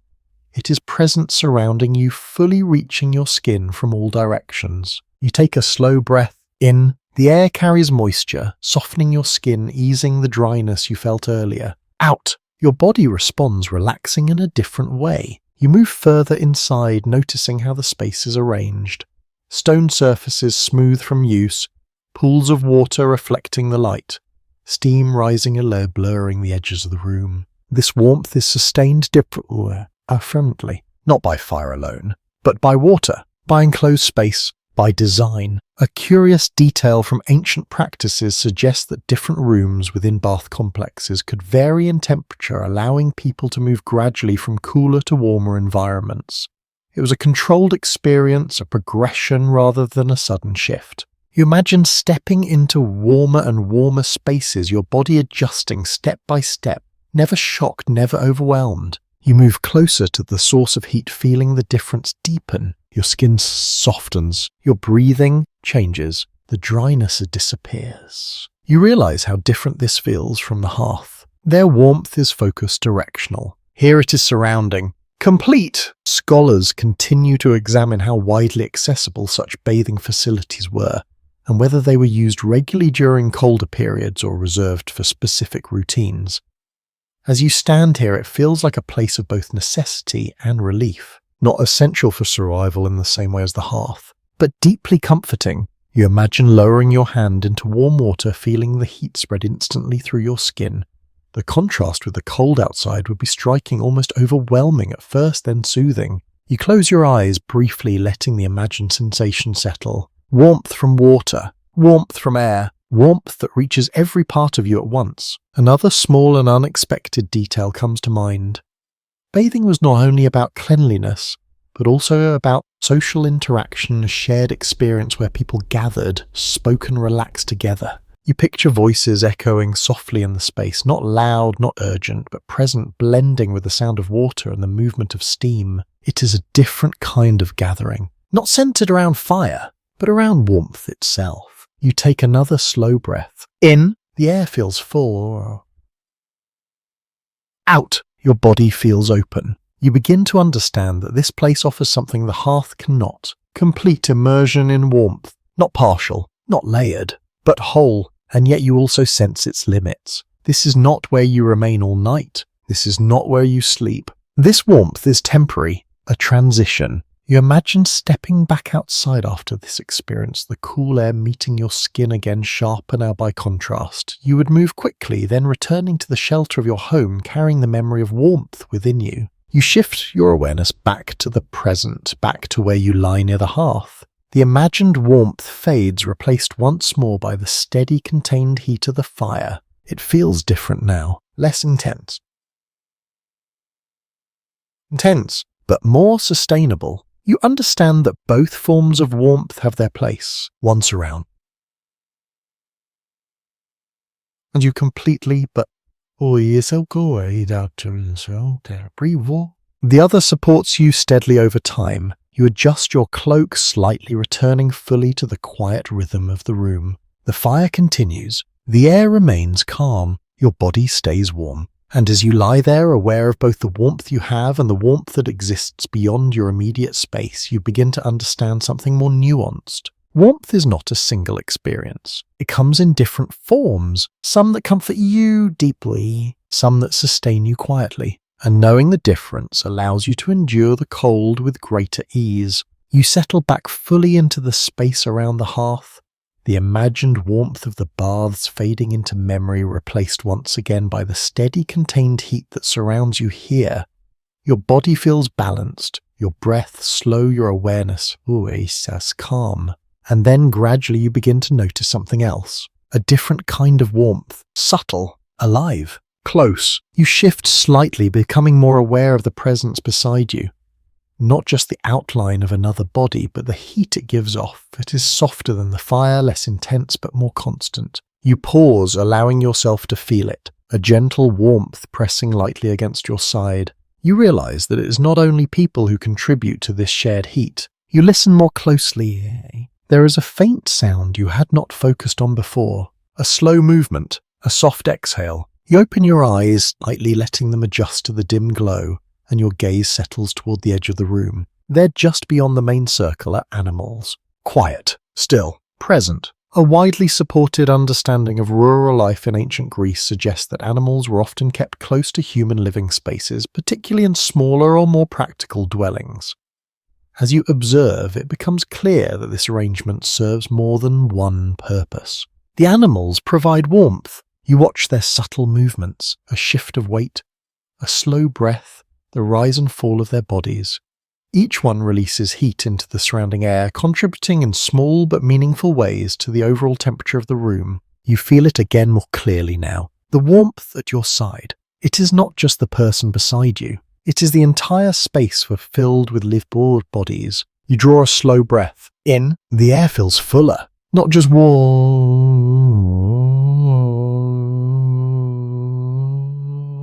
but inhabited. Out! Your body relaxes further. You shift slightly, adjusting your position so that you are closer to that shared warmth. The movement is small, but the effect is immediate. More stable, more consistent. A lesser-known detail from everyday life indicates that animals were not always kept strictly separate from living quarters, especially during colder periods when their presence could help reduce heat loss within enclosed spaces. You glance again toward them. They remain calm, undisturbed, part of the same quiet rhythm. You notice how their presence changes the atmosphere. The room feels less empty, less open. The warmth is more evenly distributed, less dependent on a single source. You take another slow breath. The air carries a faint scent now. Earthy. Organic. Not unpleasant, just different. It blends with the scent of wood smoke and fabric, creating a layered environment that reflects everything within it. Scholars continue to examine how the proximity between humans and animals in ancient households influenced both comfort and health, especially during colder seasons. As you lie here, the connection feels immediate and practical. Heat is shared, regardless of its source. You shift your legs slightly, feeling the warmth around them stabilize further. The combination of the body's fabric and fire creates a system that supports itself. Nothing works alone. Everything contributes. Another small and unexpected detail comes to mind. In some cases, smaller animals, such as goats or sheep, might be brought even closer during particularly cold nights, their body heat adding to the enclosed warmth of the space. You imagine their presence just a little nearer, the room becoming warmer, more contained. You close your eyes briefly, then open them again, letting your awareness settle into this shared environment. The fire continues its steady glow. The breathing around you remains calm. The animals shift softly in the background. Everything moves together. You begin to understand that warmth here is not only created, it is distributed, carried, maintained through the presence of life itself. You adjust your cloak slightly, though. Now it feels less necessary. The warmth around you has become more consistent, less dependent on precise positioning. You feel supported, not just by the fire, but by everything in the room. You take another slow breath. In, the air feels stable. Out, your body settles deeper. There is no need to move now, no need to adjust. The balance has been reached. You listen. The sounds are soft. The fire, the breathing, the quiet presence of animals nearby, all of it blending into a single, steady rhythm. And as you lie there, surrounded not only by the warmth of the hearth, but by the quiet living heat of those around you, you begin to understand something simple and deeply human. Warmth is not only something you build, it is something you share with every living thing beside you. And in that shared presence, even the coldest night feels less distant. You remain in that shared warmth, your body quiet, your breath slow, and as the night deepens around you, your thoughts begin to stretch outward again beyond this single room, beyond this single home. You begin to imagine how this experience changes depending on where you are. Not just this village, but others across the land. You picture a different setting, a larger settlement, stone streets, more tightly arranged buildings. You step into it in your mind, feeling the difference immediately. The structures are closer together, their walls forming narrow passages that reduce the movement of wind. The air feels less exposed, less open to the elements. You walk slowly through these imagined streets, noticing how the buildings themselves create a kind of shelter. The cold still exists, but it is softened, broken into smaller currents that move between walls rather than sweeping across open land.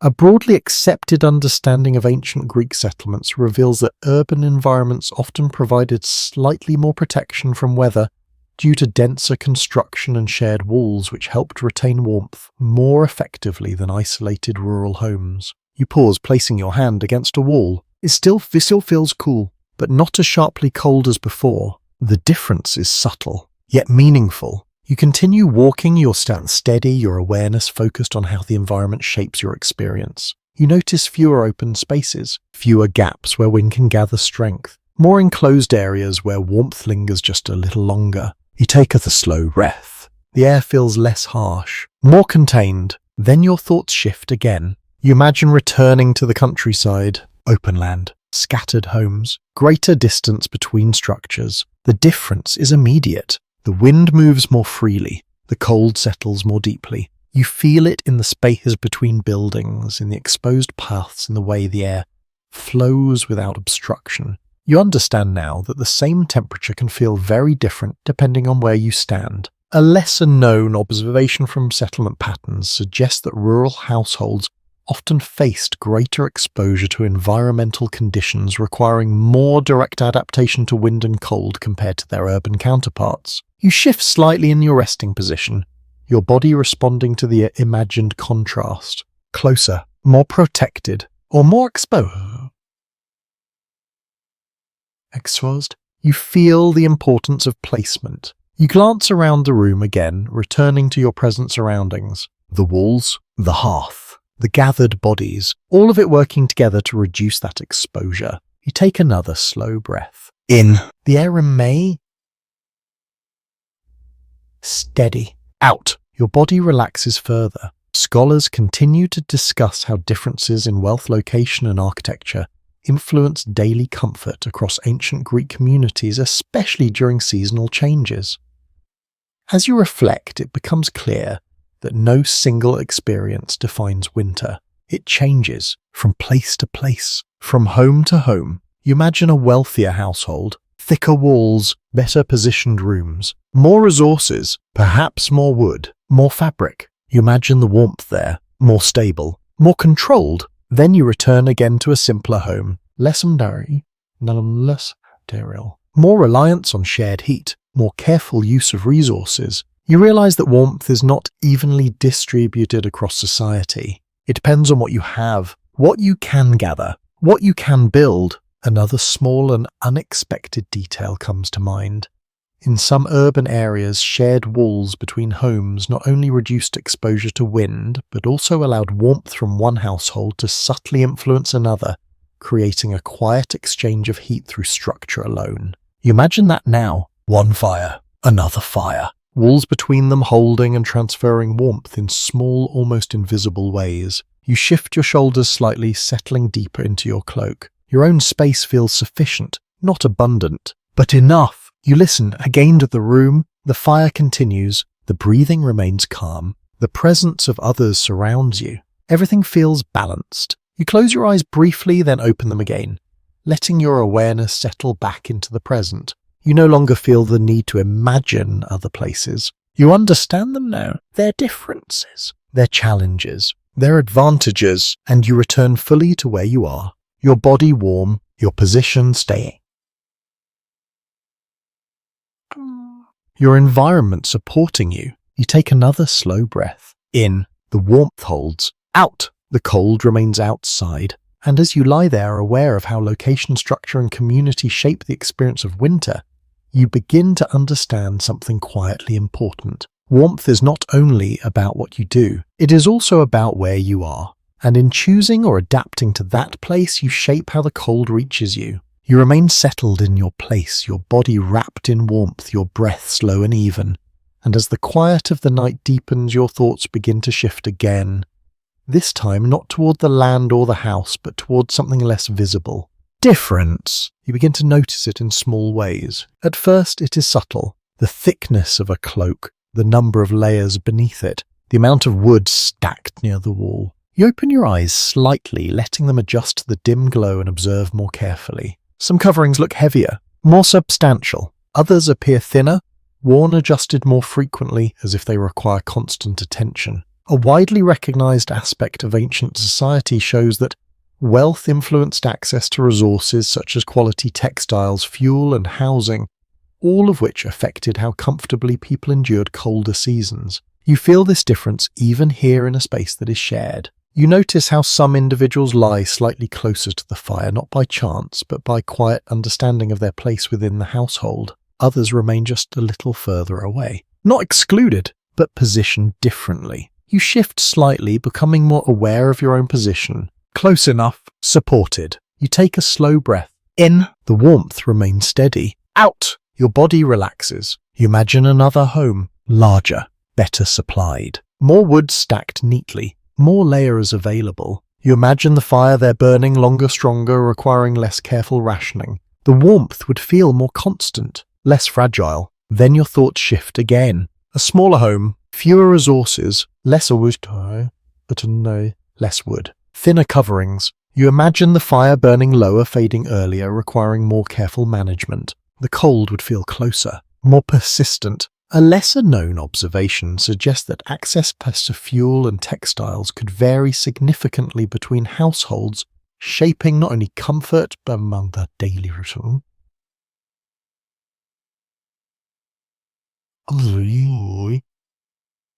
During colder months.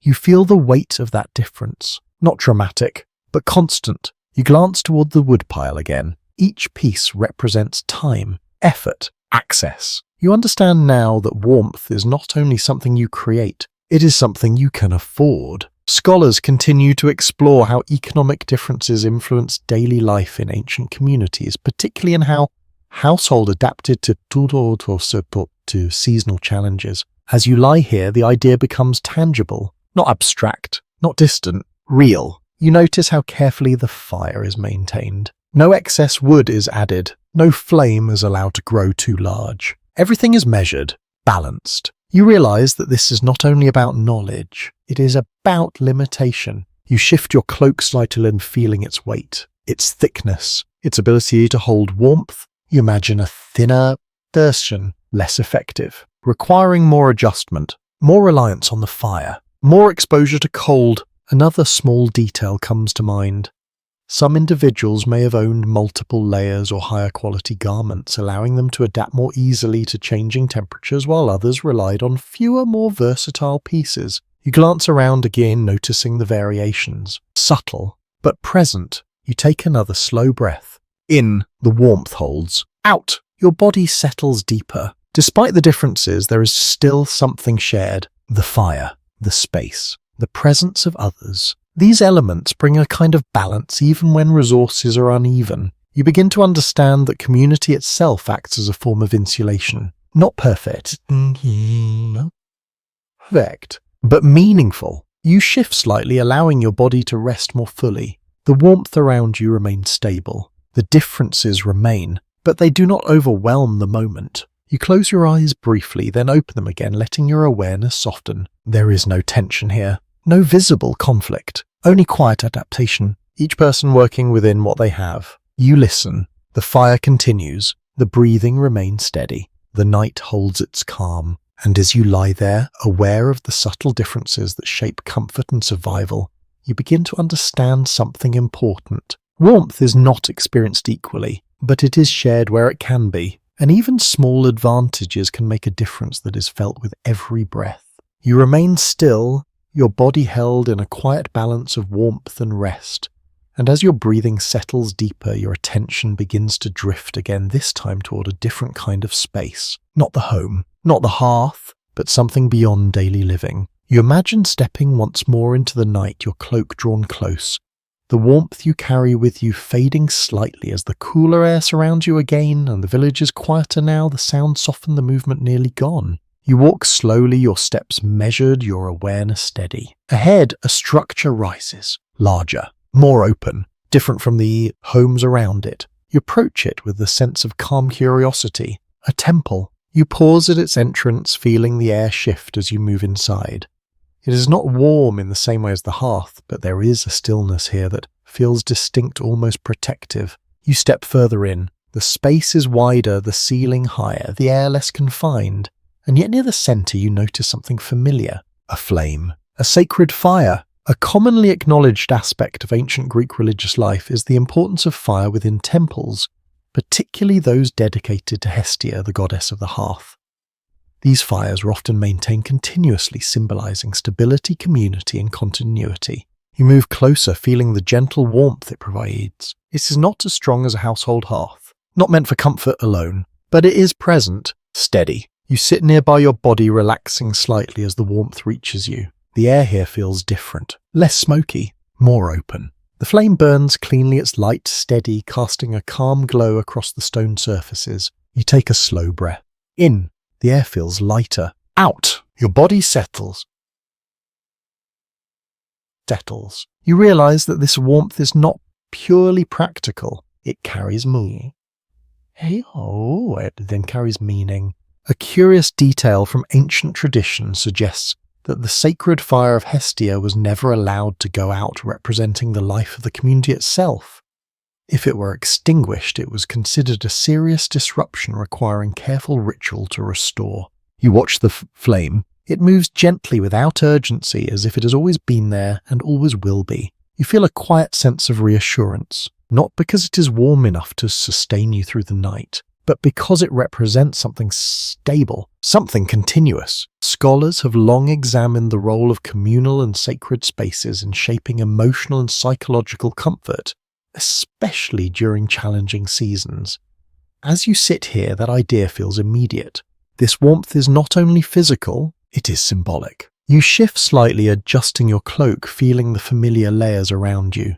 The warmth from the flame combines with what you already carry, creating a gentle balance. You listen. The space is quiet, not silent. There is a faint echo to everything. Your breath, the soft movement of fabric, the subtle crackle of the fire. It all feels amplified yet calm. You glance around, noticing the simplicity of the space. Stone surfaces, open areas. Nothing excessive, nothing designed for comfort in the same way as a home. And yet you do not feel cold. Not entirely, sir.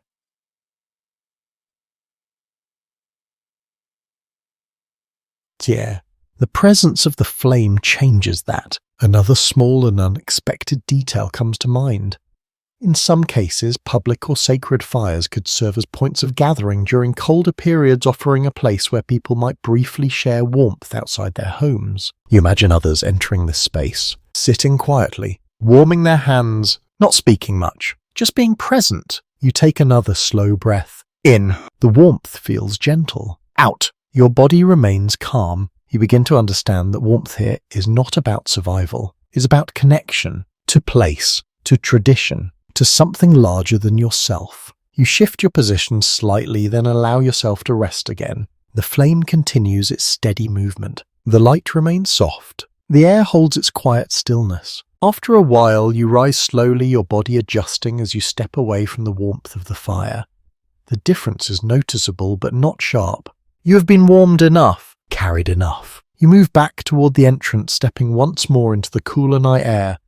The contrast is gentle, your body prepared for it. You walk back towards the home, your steps slow, your awareness steady. The village remains quiet. The cold remains present, but you carry something with you now. Not just warmth, but a sense of continuity. You step inside once more, returning to the hearth, to the shared space, the steady glow that awaits you. You settle back into your place, your cloak drawn close, your body relaxing once again. And as you lie there, warmed by both the fire of the home and the memory of the sacred flame, you begin to understand something quietly profound. Warmth is not only about the body, it is also about what you believe will continue. And in that quiet assurance, the night feels just a little less cold. You return fully to your place by the hearth, your body settling once more into the steady rhythm of warmth and stillness. And as the night deepens, your thoughts begin to drift not outward, but across the day that led you here. The work, you begin to feel it again, not as exhaustion, but as memory in your muscles. The small movements repeated over hours, gathering wood, adjusting layers, moving between spaces.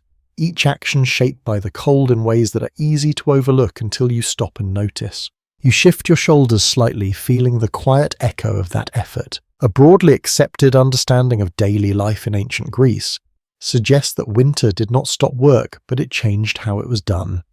Tasks became more deliberate, more closely tied to daylight, and more focused on maintaining basic comfort and survival. You imagine the morning, the air cool from the start, your breath visible. You rise slowly, not rushing, conserving energy from the moment you wake. The fire must be revived. Embers stirred, new wood added carefully to bring warmth back into the space. You picture your hands moving through ash, searching for those hidden traces of heat. You find them, a faint glow, still alive. You feed it gently, watching as the fire returns slowly at first, then more fully. You take a slow breath. In, the warmth begins again. Out, the day can begin. You imagine stepping outside after that, your cloak drawn close, the air pressing lightly against your face. The ground is firm beneath your feet, holding the memory of the night's cold. You move through your tasks, not quickly, not wastefully. Every movement carries purpose. A lesser-known detail from agricultural life suggests that winter work often focused on maintenance rather than expansion, repairing tools, tending to animals, preparing materials and conserving resources, rather than gathering new ones. You feel the difference in pace. There is no urgency to plant, no fields to harvest. Instead, you care for what remains. You check stored goods. You ensure coverings are intact. You gather what wood you can. Each action supports the next. You imagine returning indoors as the light begins to fade your body, already anticipating the cold that will follow. The fire must be prepared again. The space must be arranged. Nothing is left to chance. Scholars continue to explore how seasonal rhythms shaped labour patterns in ancient societies, especially how winter encouraged a shift toward conservation and careful planning.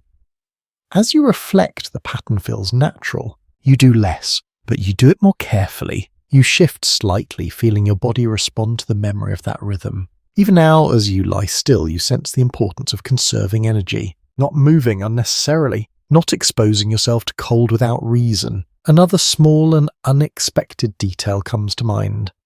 In some cases, winter offered a rare opportunity for certain forms of craftsmanship or repair work that required steady attention rather than physical exertion. You imagine sitting near the fire during the day, hands occupied with simple repetitive tasks, weaving, mending, shaping small objects, work that keeps you close to warmth, work that does not pull you away from it. You take another slow breath. In, the warmth around you remains steady. Out, your body relaxes deeper. You begin to understand that survival in winter is not only about reacting to cold, it is about anticipating, shaping your day around it. You adjust your cloak slightly, ensuring it remains secure even though you are not moving much now.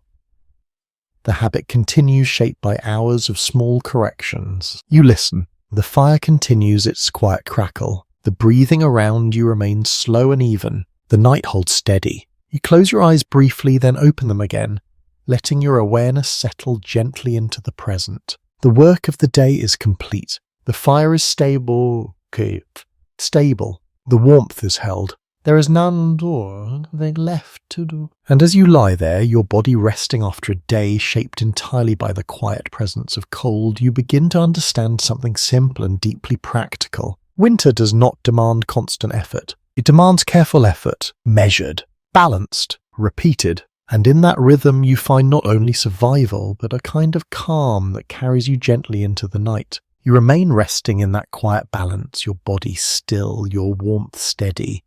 And as the night deepens further, you begin to feel a subtle change that arrives without warning. The temperature drops, not suddenly, not sharply, but steadily. You notice it first in the air near your fame. A faint coolness returning, brushing lightly against your skin where it is not fully covered. You shift slightly, drawing your cloak closer, but the sensation remains quiet and persistent. Night has settled fully now. A well-supported observation about Mediterranean climates notes that while daytime temperatures can feel mild, nighttime temperatures often fall significantly, especially in inland or elevated areas where heat dissipates quickly after sunset. You feel that change now. The warmth from earlier in the day has completely faded. What remains is only what has been created within the space. You take a slow breath. In, the air feels cooler than before. Out! Your body responds by drawing inward, slightly conserving heat without effort. You shift your position just a fraction, bringing your face lower, closer to the warmth held within your cloak. The difference is immediate. Less exposure, more stability. You notice how the fire responds as well.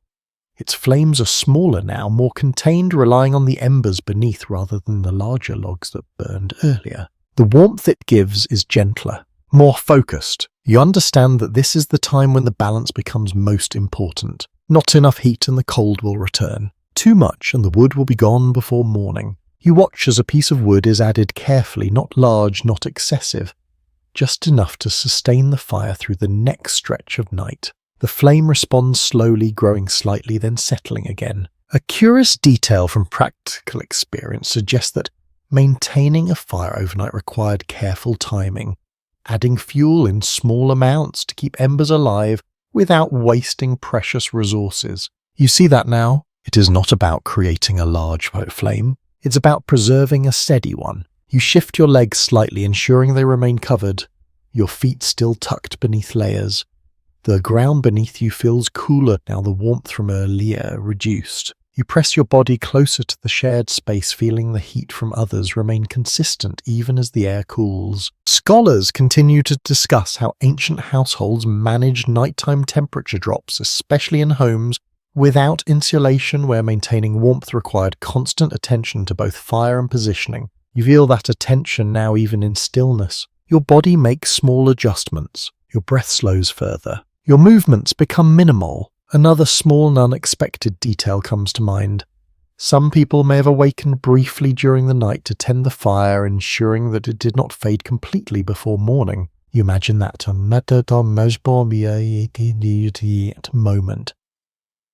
Waking slowly, adding a small piece of wood, watching the flame respond, then returning to rest. A quiet interruption, necessary. You take another slow breath. In, the air remains cool at the edges. Out, your core stays warm. You begin to understand that night is not a single state. It changes, gradually. The cold deepens. The warmth must be maintained. You draw your cloak slightly tighter, then still your hands again. There is no need for large movement, only small correction. You listen. The fire crackles softly. The breathing around you remains slow. The room holds its quiet rhythm. You close your eyes, briefly feeling the difference between the warmth you hold and the cold that waits just beyond it. It is closer now, but still kept at a distance. You open your eyes again, letting your awareness settle gently into the present. There is no urgency, only awareness, only balance. And as you lie there, feeling the quiet drop of temperature that comes with the deepening night, you begin to understand something essential. Warmth is not constant. It must be renewed, adjusted, protected, especially when the night is at its coldest. And in that quiet understanding, you remain still, allowing your body and the space around you to work together, holding the cold just far enough away to resist. You remain in that quiet balance, your body warm at its center, your breath slow and steady, and as the night continues to deepen, your awareness stretches outward once more, toward the world beyond the walls. You listen. At first, there is almost nothing. A stillness so complete it feels like the air itself has paused. Then gradually something begins to move. The wind, not loud, not forceful, but present. It glides along the outside of the house, brushing against stone, slipping through narrow gaps, finding every small opening that allows it to pass. You feel it faintly, a subtle shift in the air near the doorway, a slight coolness that was not there a moment before. A broadly supported understanding of regional climate patterns reveals that ancient Greece, while often associated with mild weather, could experience sharp winds, cold rains, and occasional snowfall during winter, particularly in mountainous and inland regions. You imagine stepping outside now. The air would feel different, not just cold, but moving, carrying the cold with it. You shift slightly, drawing your cloak closer around your shoulders, reinforcing the barrier between you and the outside. The wind presses again, this time a little stronger, and you hear it more clearly. A low, steady sound as it passes over the roof, a faint whistle as it moves through small openings. You notice how the structure responds. The walls remain firm, the roof holds, but the air inside changes, just slightly shaped by the movement beyond. You take a slow breath. In, the warmth remains, but with a faint edge now. Out, your body adjusts. A curious detail from ancient observations suggests that certain winds were associated not only with weather, but with seasonal change itself, marking the transition into colder periods with their arrival. If you feel that sense now, not as an idea, but as experience. The wind is not constant. It comes in waves, rising, fading, returning. You listen carefully, noticing the pattern. Between each movement there is stillness, then motion again. You shift your position slightly, turning your body so that less of you faces the direction of the doorway. The adjustment is small but effective. Less exposure, more stability. Scholarly discussions continue to examine how ancient homes managed external elements like wind and rain, without modern sealing techniques, relying instead on orientation materials and internal adjustments. You feel those adjustments now. The cloak, your posture, your position within the room, everything works together. You hear something else, a faint tapping, soft at first, more distinct.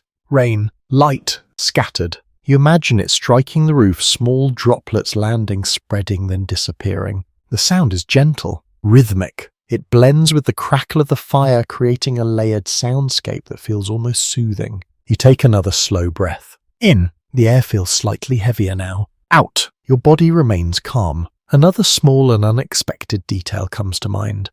Even light rain could increase the sense of cold by adding moisture to the air, making warmth feel less stable, less contained. You notice that now. Not strongly, but subtly. The warmth feels softer, less sharp. You adjust your cloak again, pressing it closer to your body, ensuring that the warmth you have remains held. You shift your feet slightly, maintaining their position within the layers, ensuring they do not drift into cooler air. The wind rises again, brushing along the walls, then fading. The rain continues lightly, its rhythm steady. You listen. The sounds outside feel distant yet present. You are aware of them, but not affected directly. The house holds. The fire continues. The warmth remains. You close your eyes briefly, then open them again, letting your awareness settle between the inside and the outside.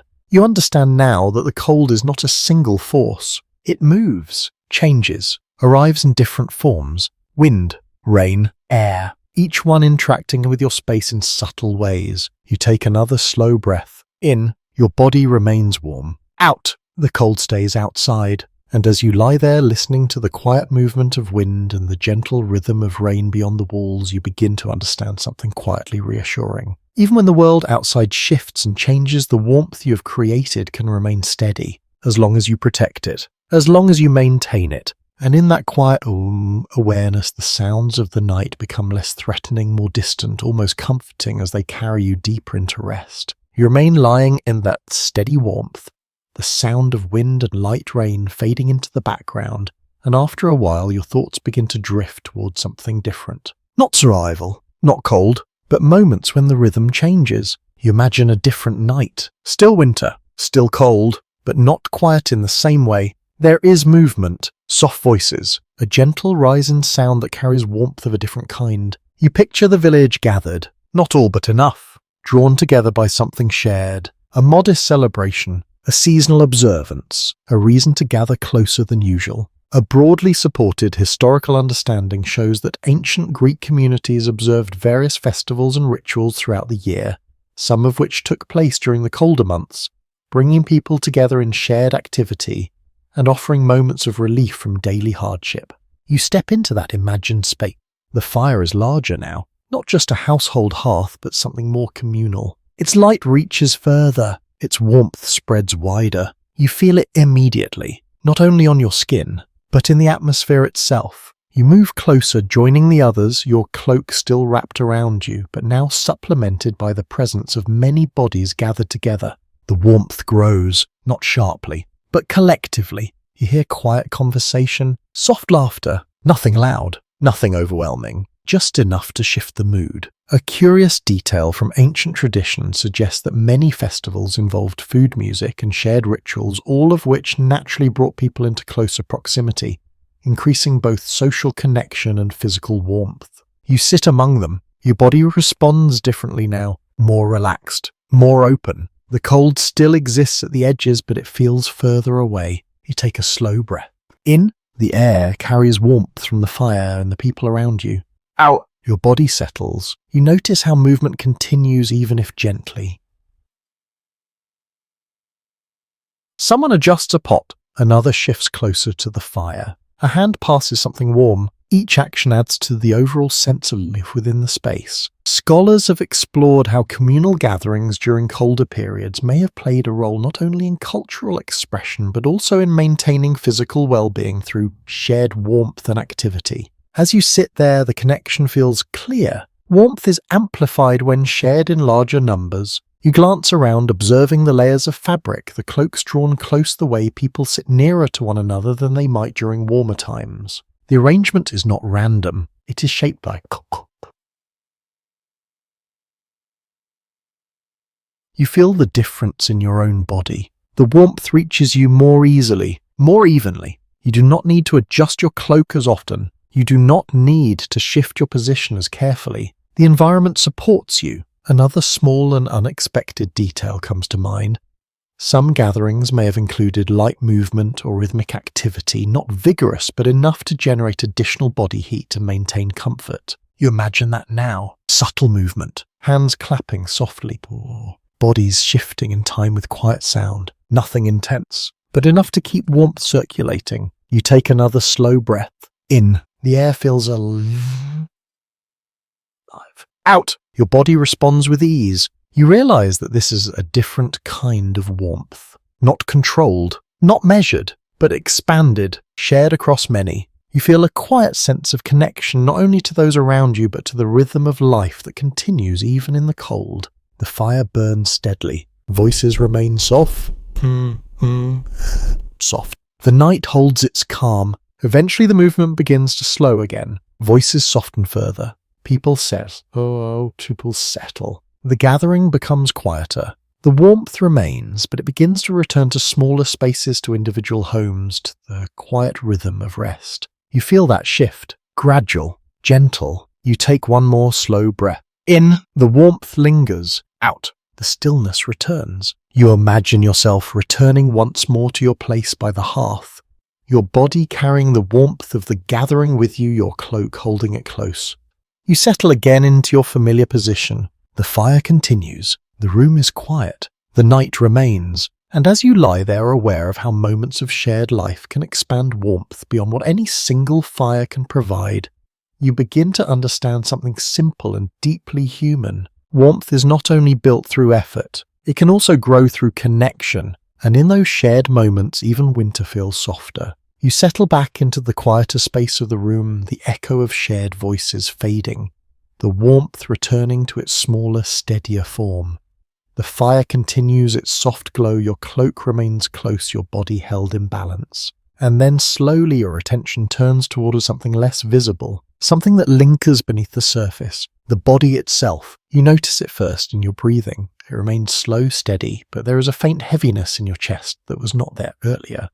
Not discomfort, just awareness. You take a deeper breath. In, the air feels warm but slightly dry. Out, your body responds with a subtle fatigue. A well-supported historical understanding suggests that colder seasons often brought increased risk of illness in ancient societies, as fluctuating temperatures, indoor smoke and close living conditions could affect the body over time. You feel that possibility now, not as fear, but as a quiet presence. You shift slightly, pulling your cloak closer, ensuring that your chest remains covered, protected from even the faintest cool air. The warmth returns quickly. You relax again, but your awareness remains. You notice how the stillness helps, how unnecessary movement exposes you, how each breath carries both warmth and dryness. A curious detail from ancient medical thought suggested that balance within the body, particularly between heat and cold, was considered essential for maintaining health. Too much cold could weaken, too much heat could exhaust. You begin to understand that your body is constantly adjusting even as you lie still. You feel it in small ways, the slight dryness in your throat, the warmth in your core. the cooler sensation near your face, each part responding differently. You shift your head slightly, avoiding the thicker air near the rising smoke, choosing a clearer pocket without needing to think about it. Your body guides you. Scholars continue to explore how ancient people understood and responded to seasonal illness, often linking environmental conditions to physical well-being through observation rather than modern science. As you lie here, the connection feels immediate. Cold and health are closely tied. You take another slow breath. In, the air feels manageable. Out, your body remains calm. You listen. The room is quiet. Breathing around you is steady. No signs of distress. But you notice how everyone remains covered, protected, careful not to expose themselves unnecessarily. It is not spoken, but it is understood. You adjust your cloak again, ensuring it remains secure around your shoulders and chest. The movement is small, but it reinforces your sense of stability. Another small and unexpected detail comes to mind. Some ancient remedies involved warm drinks, herbal infusions, or rest near the hearth, all aimed at maintaining internal warmth and supporting the body during colder periods. You recall the warmth of the food and drink from earlier, how it settled into your chest, how it lingered. You feel its effect even now. Subtle, but present. You shift your hands slightly, placing them near your chest beneath the cloak, allowing their warmth to support your breathing. The position feels natural, comforting. You take another slow breath. In, your chest rises gently. Out, it falls steady and calm. You begin to understand that warmth is not only about comfort, it is about resilience, about supporting your body so it can continue to function without strain. You remain still, allowing your breathing to guide you deeper into rest. The fire continues. The warmth holds. The air remains stable. You close your eyes briefly, then open them again, letting your awareness soften. There is no urgency. No need to act, only to maintain. You listen once more. The quiet rhythm of the room surrounds you. Everything feels balanced. Everything feels contained. And as you lie there, aware of the quiet connection between warmth, stillness, and health, you begin to understand something deeply practical. Staying warm is not only about comfort in the moment, it is about preserving strength over time. And in that quiet awareness, you allow yourself to settle even further. Your body supported, your breath steady, your warmth held carefully through the long night. You remain resting in that steady quiet. Your body warm, your breathing slow and even. And after some time, your awareness shifts again, this time toward those around you. Not as a group, but as individuals. You begin to notice the differences more closely. The way some bodies remain completely still. The way others shift, more often adjusting their covering, seeking comfort in small movements. You open your eyes slightly, letting them settle on the softer shapes in the dim glow of the fire. You notice a smaller figure nearby, a child, curled tightly, almost instinctively, their body drawn inward, their cloak wrapped more fully around them than yours. Their movements are lighter, more frequent, as if their warmth is less stable. A broadly supported observation about pre-modern households indicates that children were more vulnerable to cold due to smaller body size and less ability to regulate temperature efficiently. You watch quietly as the child shifts again, drawing closer to the warmth beside them, seeking it without fully waking. You notice how they are positioned between others, protected, surrounded. You feel the intention in that arrangement, not accidental, careful. You take a slow breath. In, the warmth around you remains steady. Out, your body settles deeper, then your attention moves again toward another figure, older. Their movements slower, more deliberate, but also more frequent than those of others. You notice how they adjust their coverings, carefully ensuring that no part of their body is left exposed for long. A lesser-known insight from studies of ancient living conditions suggests that the elderly, like children, were particularly sensitive to temperature changes, requiring more attention to maintain comfort during colder periods. You observe the way they hold themselves, slightly more rigid, more aware of the cold. You feel a quiet respect for that awareness. It is not weakness, it is experience. They know how quickly warmth can be lost. You shift slightly, becoming more aware of your own body in comparison. Stable, balanced. You feel the advantage of that. You take another slow breath. In, your warmth holds. Out, your body remains calm. Scholars continue to examine how families and communities adapted to protect their most vulnerable members, often through shared sleeping arrangements, layered coverings, and careful positioning within the warmest areas of the home. As you lie here, the pattern is clear. Those who need warmth most are placed where it can be sustained, closer to the center, closer to others. You notice how no one is left alone at the edges. No one remains in the coldest spheres. Everything is arranged to support. You feel it in your own position. Close, surrounded, maintained. Another small and unexpected detail comes to mind. In some cases, shared warmth was not only practical but deeply embedded in family life, with physical closeness forming part of everyday comfort, especially during colder nights. You feel that closeness now. Not intrusive, not overwhelming, simply present. You shift your cloak slightly, though it remains secure, and allow your body to rest more fully. You listen. The breathing around you varies, some slow and deep, some lighter, some shifting, each one reflecting a different experience of the same night. You begin to understand that winter is not felt equally, even within the same room. Even within the same warmth.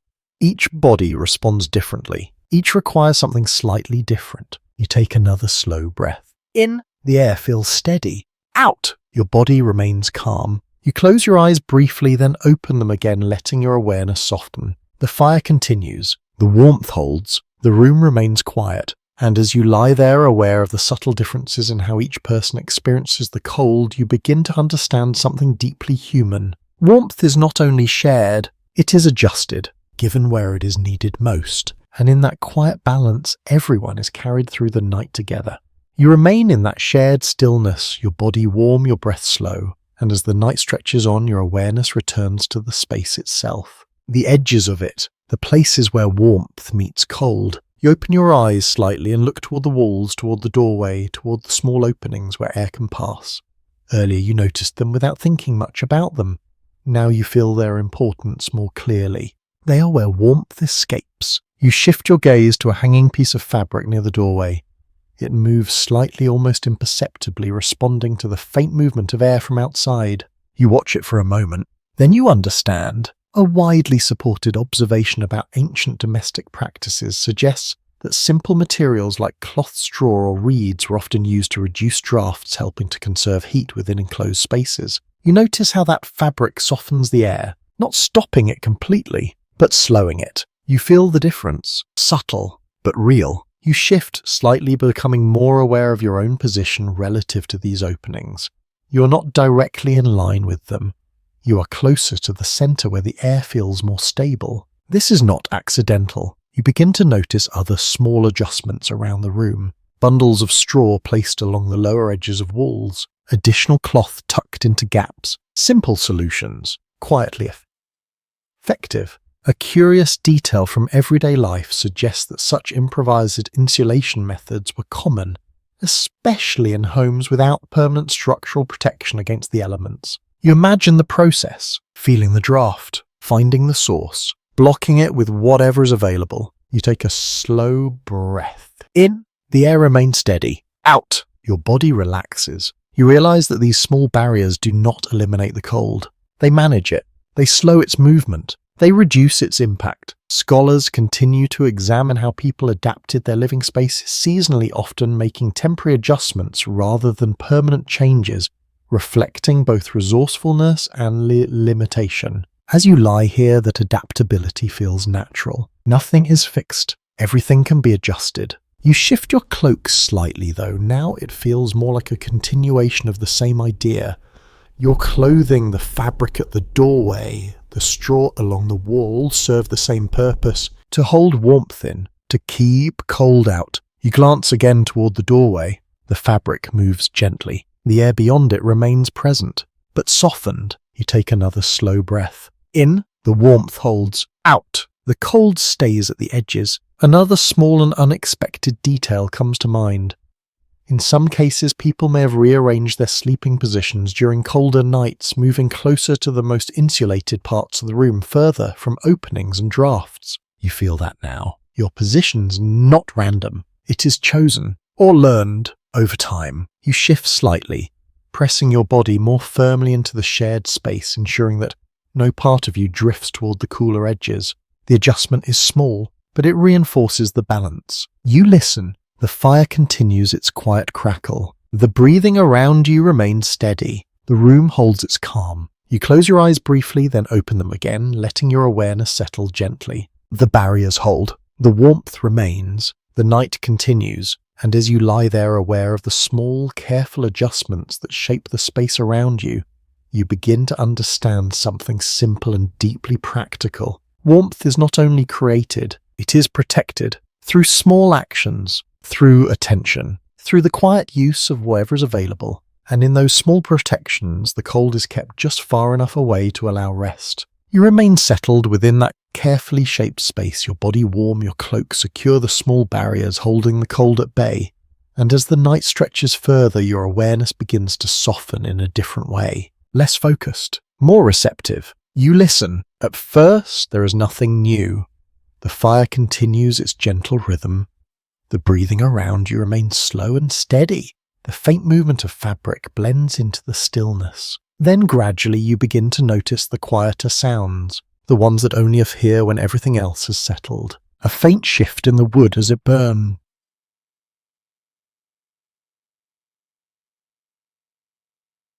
A soft settling of the structure itself, a distant sound from outside carried lightly through the night. You do not move, you simply listen. A widely accepted observation about pre-modern environments is that the absence of artificial noise made subtle sounds more noticeable, especially at night when activity slowed and awareness sharpened. You feel that now? Each sound stands out, not sharply, but clearly. You take a slow breath. In, the air feels calm. Out, your body remains still. The fire makes a soft, irregular sound as a piece of wood shifts, releasing a small burst of sparks that rise briefly before fading.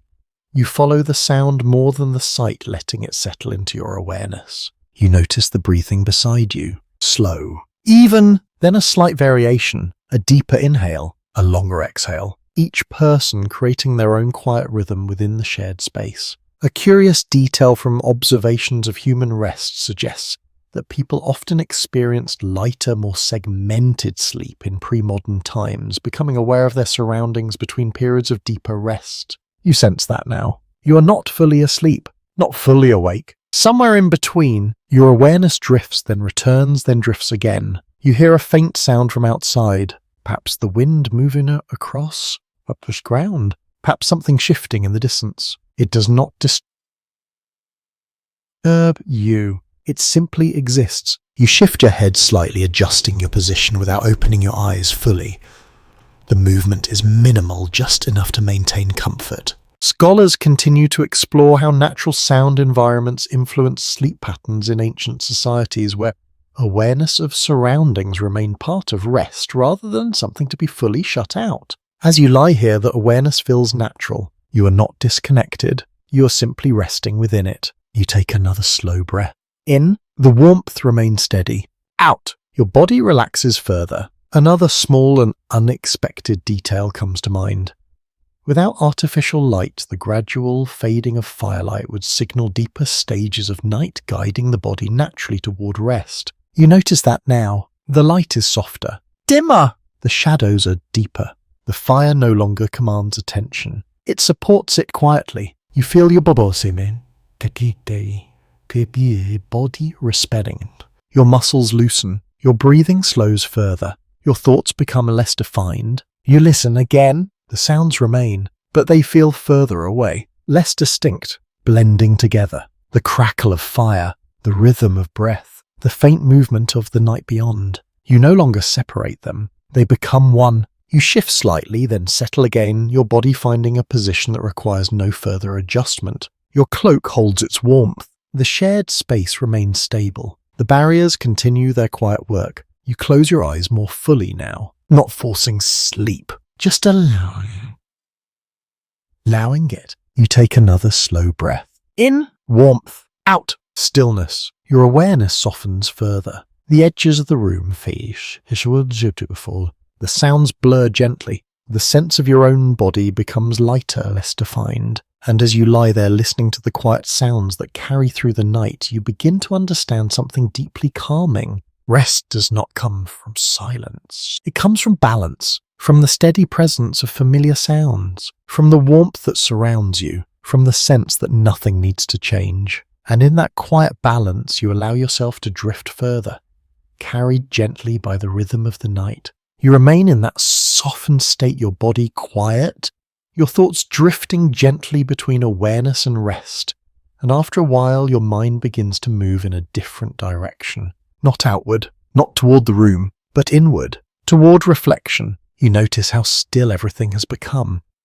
The fire glows low, its light dim and steady. The breathing around you has settled into a deeper rhythm. The night feels complete, as if it has reached its quiet center. You remain there within it, not fully asleep, not fully awake, and your thoughts begin to take shape. A widely recognized aspect of ancient Greek life is the importance placed on reflection and contemplation, especially among philosophers who often used quiet moments, including those during the evening or winter, to think more deeply about life, nature, and human experience. You feel that inclination now, not as effort, but as a natural drift. You think about the day, the small actions, the gathering of wood, the tending of fire, the adjustments of clothing, none of it complex, and yet all of it necessary. You take a slow breath. In, the warmth remains. Out, your body rests. You begin to see a pattern. Everything you did today was shaped by the cold. Every movement, every decision, even your stillness. Now, a curious detail from philosophical tradition suggests that some thinkers viewed winter as a time for inward focus when external activity slowed and the mind had more space to observe and understand. You sense that space now. It is not empty, it is calm. You consider how warmth is created, not given, not guaranteed, but built, maintained, protected. You think about the fire, how it needed attention, how it responded to care. You think about your clothing, how each layer contributed. You think about the shared space, how others added to your comfort without effort. Scholars continue to explore how environmental conditions influenced philosophical thought in ancient societies, particularly how seasonal changes encouraged different modes of thinking and living. As you lie here, the connection feels quiet but real. The cold slows you down, and in that slowing you notice more. You feel more. You understand more. You take another slow breath. In, the air feels steady. Out, your body relaxes deeper. Another small and unexpected detail comes to mind.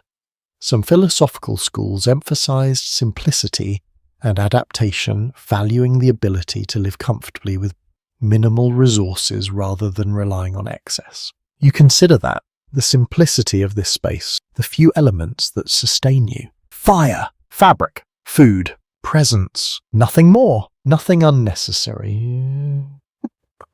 You realize how little is required, not for luxury, but for balance. You shift slightly, then settle again, your body finding comfort without needing change. Your thoughts slow. They become less defined, more fluid. You no longer follow them closely. You simply allow them to pass. You listen. The fire continues. The breathing remains steady. The night holds its quiet form. You close your eyes more fully now. The warmth remains. The cold stays outside. Your body rests. And as you drift gently within that quiet space of reflection, you begin to understand something that does not need words. Warmth is not only physical, it is a condition of balance between effort and rest, between awareness and stillness, between what you do and what you allow. And in that balance, you find not only comfort, but a deeper calm that carries you further into the night. You remain in that quiet, drifting state, your thoughts softened, your body steady, and as the night continues its slow passage, something else settles in.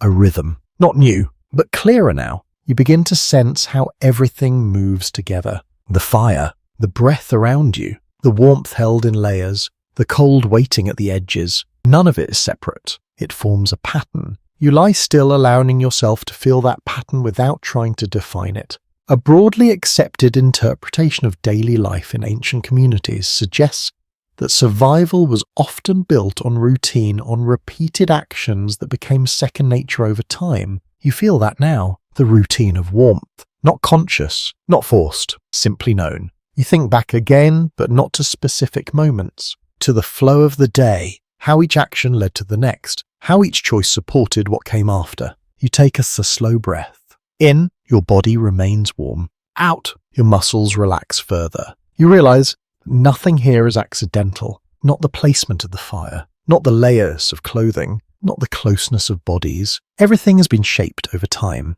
tested, adjusted, refined. A curious detail from observations of traditional living patterns suggests that people develop deep familiarity with their environment, learning through repetition how to respond to seasonal changes without needing constant thought. You understand that now.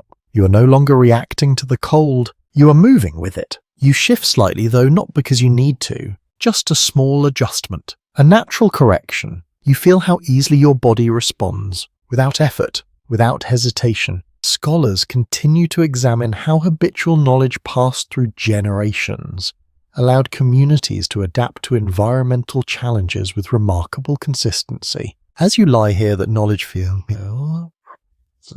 not spoken, not taught in words, but lived. You listen. The fire has settled into a low, steady glow. The breathing around you is deep and even. The night feels long but not heavy. You take another slow breath. In, warmth. Out, stillness. Another small and unexpected detail comes to mind.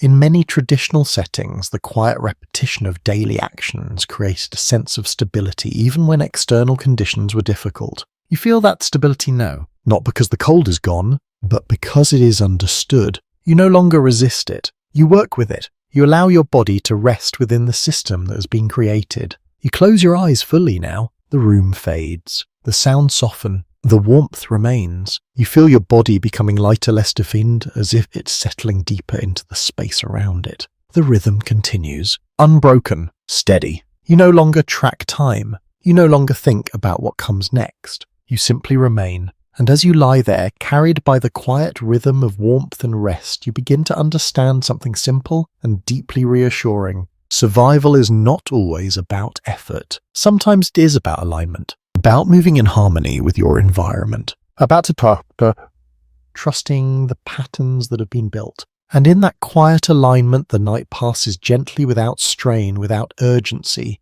carrying you closer to morning without needing to be noticed. You remain within that gentle rhythm, your body quiet, your breath slow, your awareness barely rising above rest, and somewhere in that stillness something begins to change. It is not the warmth, not the fire, not the air, it is the light. At first you do not notice it arrives quickly. It arrives so gradually that it feels more like a soft easing than a clear shift.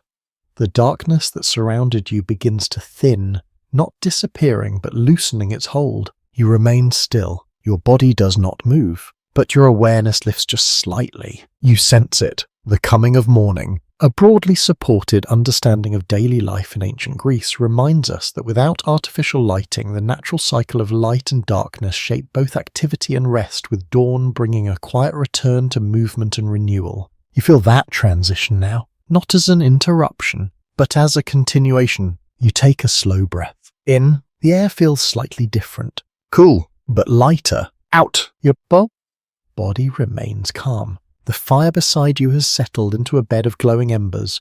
Its light is softer now, its warmth quieter but still present. It no longer needs to hold the night alone. The world outside is beginning to change. You notice a faint glow near the doorway. Not bright, not sharp, just enough to soften the edges of the room. You open your eyes fully for a moment, letting them adjust to this new light. Everything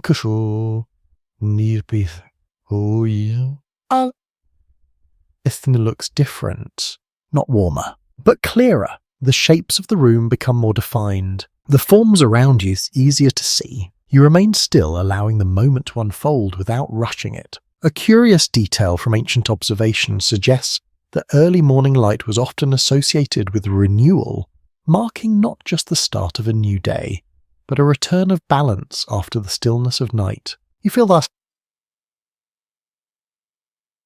balance now. The cold remains, but it feels less absolute, less dominant. You shift slightly, just enough to feel your body again, to notice how it responds. Your warmth has held through the night. Sustained by fire, by layers, by shared presence, you take another slow breath. In, the air feels open. Out, your body relaxes further. Scholars continue to reflect on how daily cycles of rest and activity were deeply connected to environmental conditions, shaping not only behavior but perception of time and comfort. As you lie here, that connection feels simple. Night was for holding warmth. Day will be for renewing it. You begin to feel small movements around you. Not sudden, not disruptive, just the quiet return of awareness in others. A shift of fabric, a deeper breath, the beginning of waking. You remain still a little longer. There is no need to rise yet. The moment is calm, complete. You draw your cloak slightly closer, not because you are cold, but as a final gentle adjustment, holding on to the warmth that carried you through the night. Another small and unexpected detail comes to mind. In many traditional settings, the transition from night to morning was gradual with no abrupt change, allowing the body to wake slowly, guided by light rather than urgency. You feel that now. No rush, no pressure, just a gentle shift. You take one more slow breath. In, the air feels balanced. Out, your body rests. The fire continues its quiet glow. The light continues to grow. The room remains calm. And as you lie there held between the last traces of night and the first signs of morning, you begin to understand something deeply comforting. You made it through, not through force.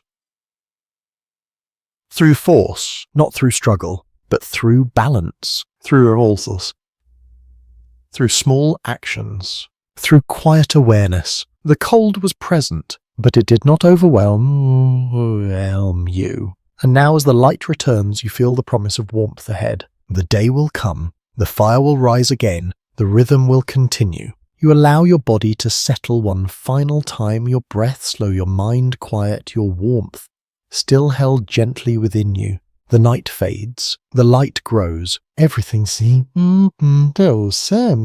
softens, and you drift in that gentle space between rest and waking, carried by the calm knowledge that you are safe, warm and ready for whatever comes next. Now as the world around you continues to brighten, you do not rush to meet it. You remain where you are, letting the transition unfold at its own pace. The quiet warmth still surrounds you, softer, now no longer defending against the night, but easing you into the day. You notice how your body feels, loose, rested, balanced. The memory of the cold lingers, but only faintly, like something that has already passed. The warmth you built through the night remains with you, not just in your body, but in your awareness. You take a slow breath. In, the air feels gentle. Out, your body settles deeper into calm. There is no urgency to move, no need to act. You simply remain, allowing the light to grow around you. The fire continues to glow quietly, its embers steady, no longer the center of your attention, but still present, still supporting you in a quieter way. You listen. The room is beginning to stir, but softly, without disruption. The rhythm of the night has not been broken, only shifted. You feel the comfort of that continuity. Nothing has ended. It has only changed. You let your eyes close once more, just briefly, not to sleep, but to rest in this final moment of stillness. The warmth holds. The light rises. Your breath remains slow and steady. And in this quiet space, you allow everything to soften, to fade, to settle, until there is nothing left to do, nothing left to think, only the gentle presence of warmth, light, and calm carrying you forward. Sweet dream. Reams.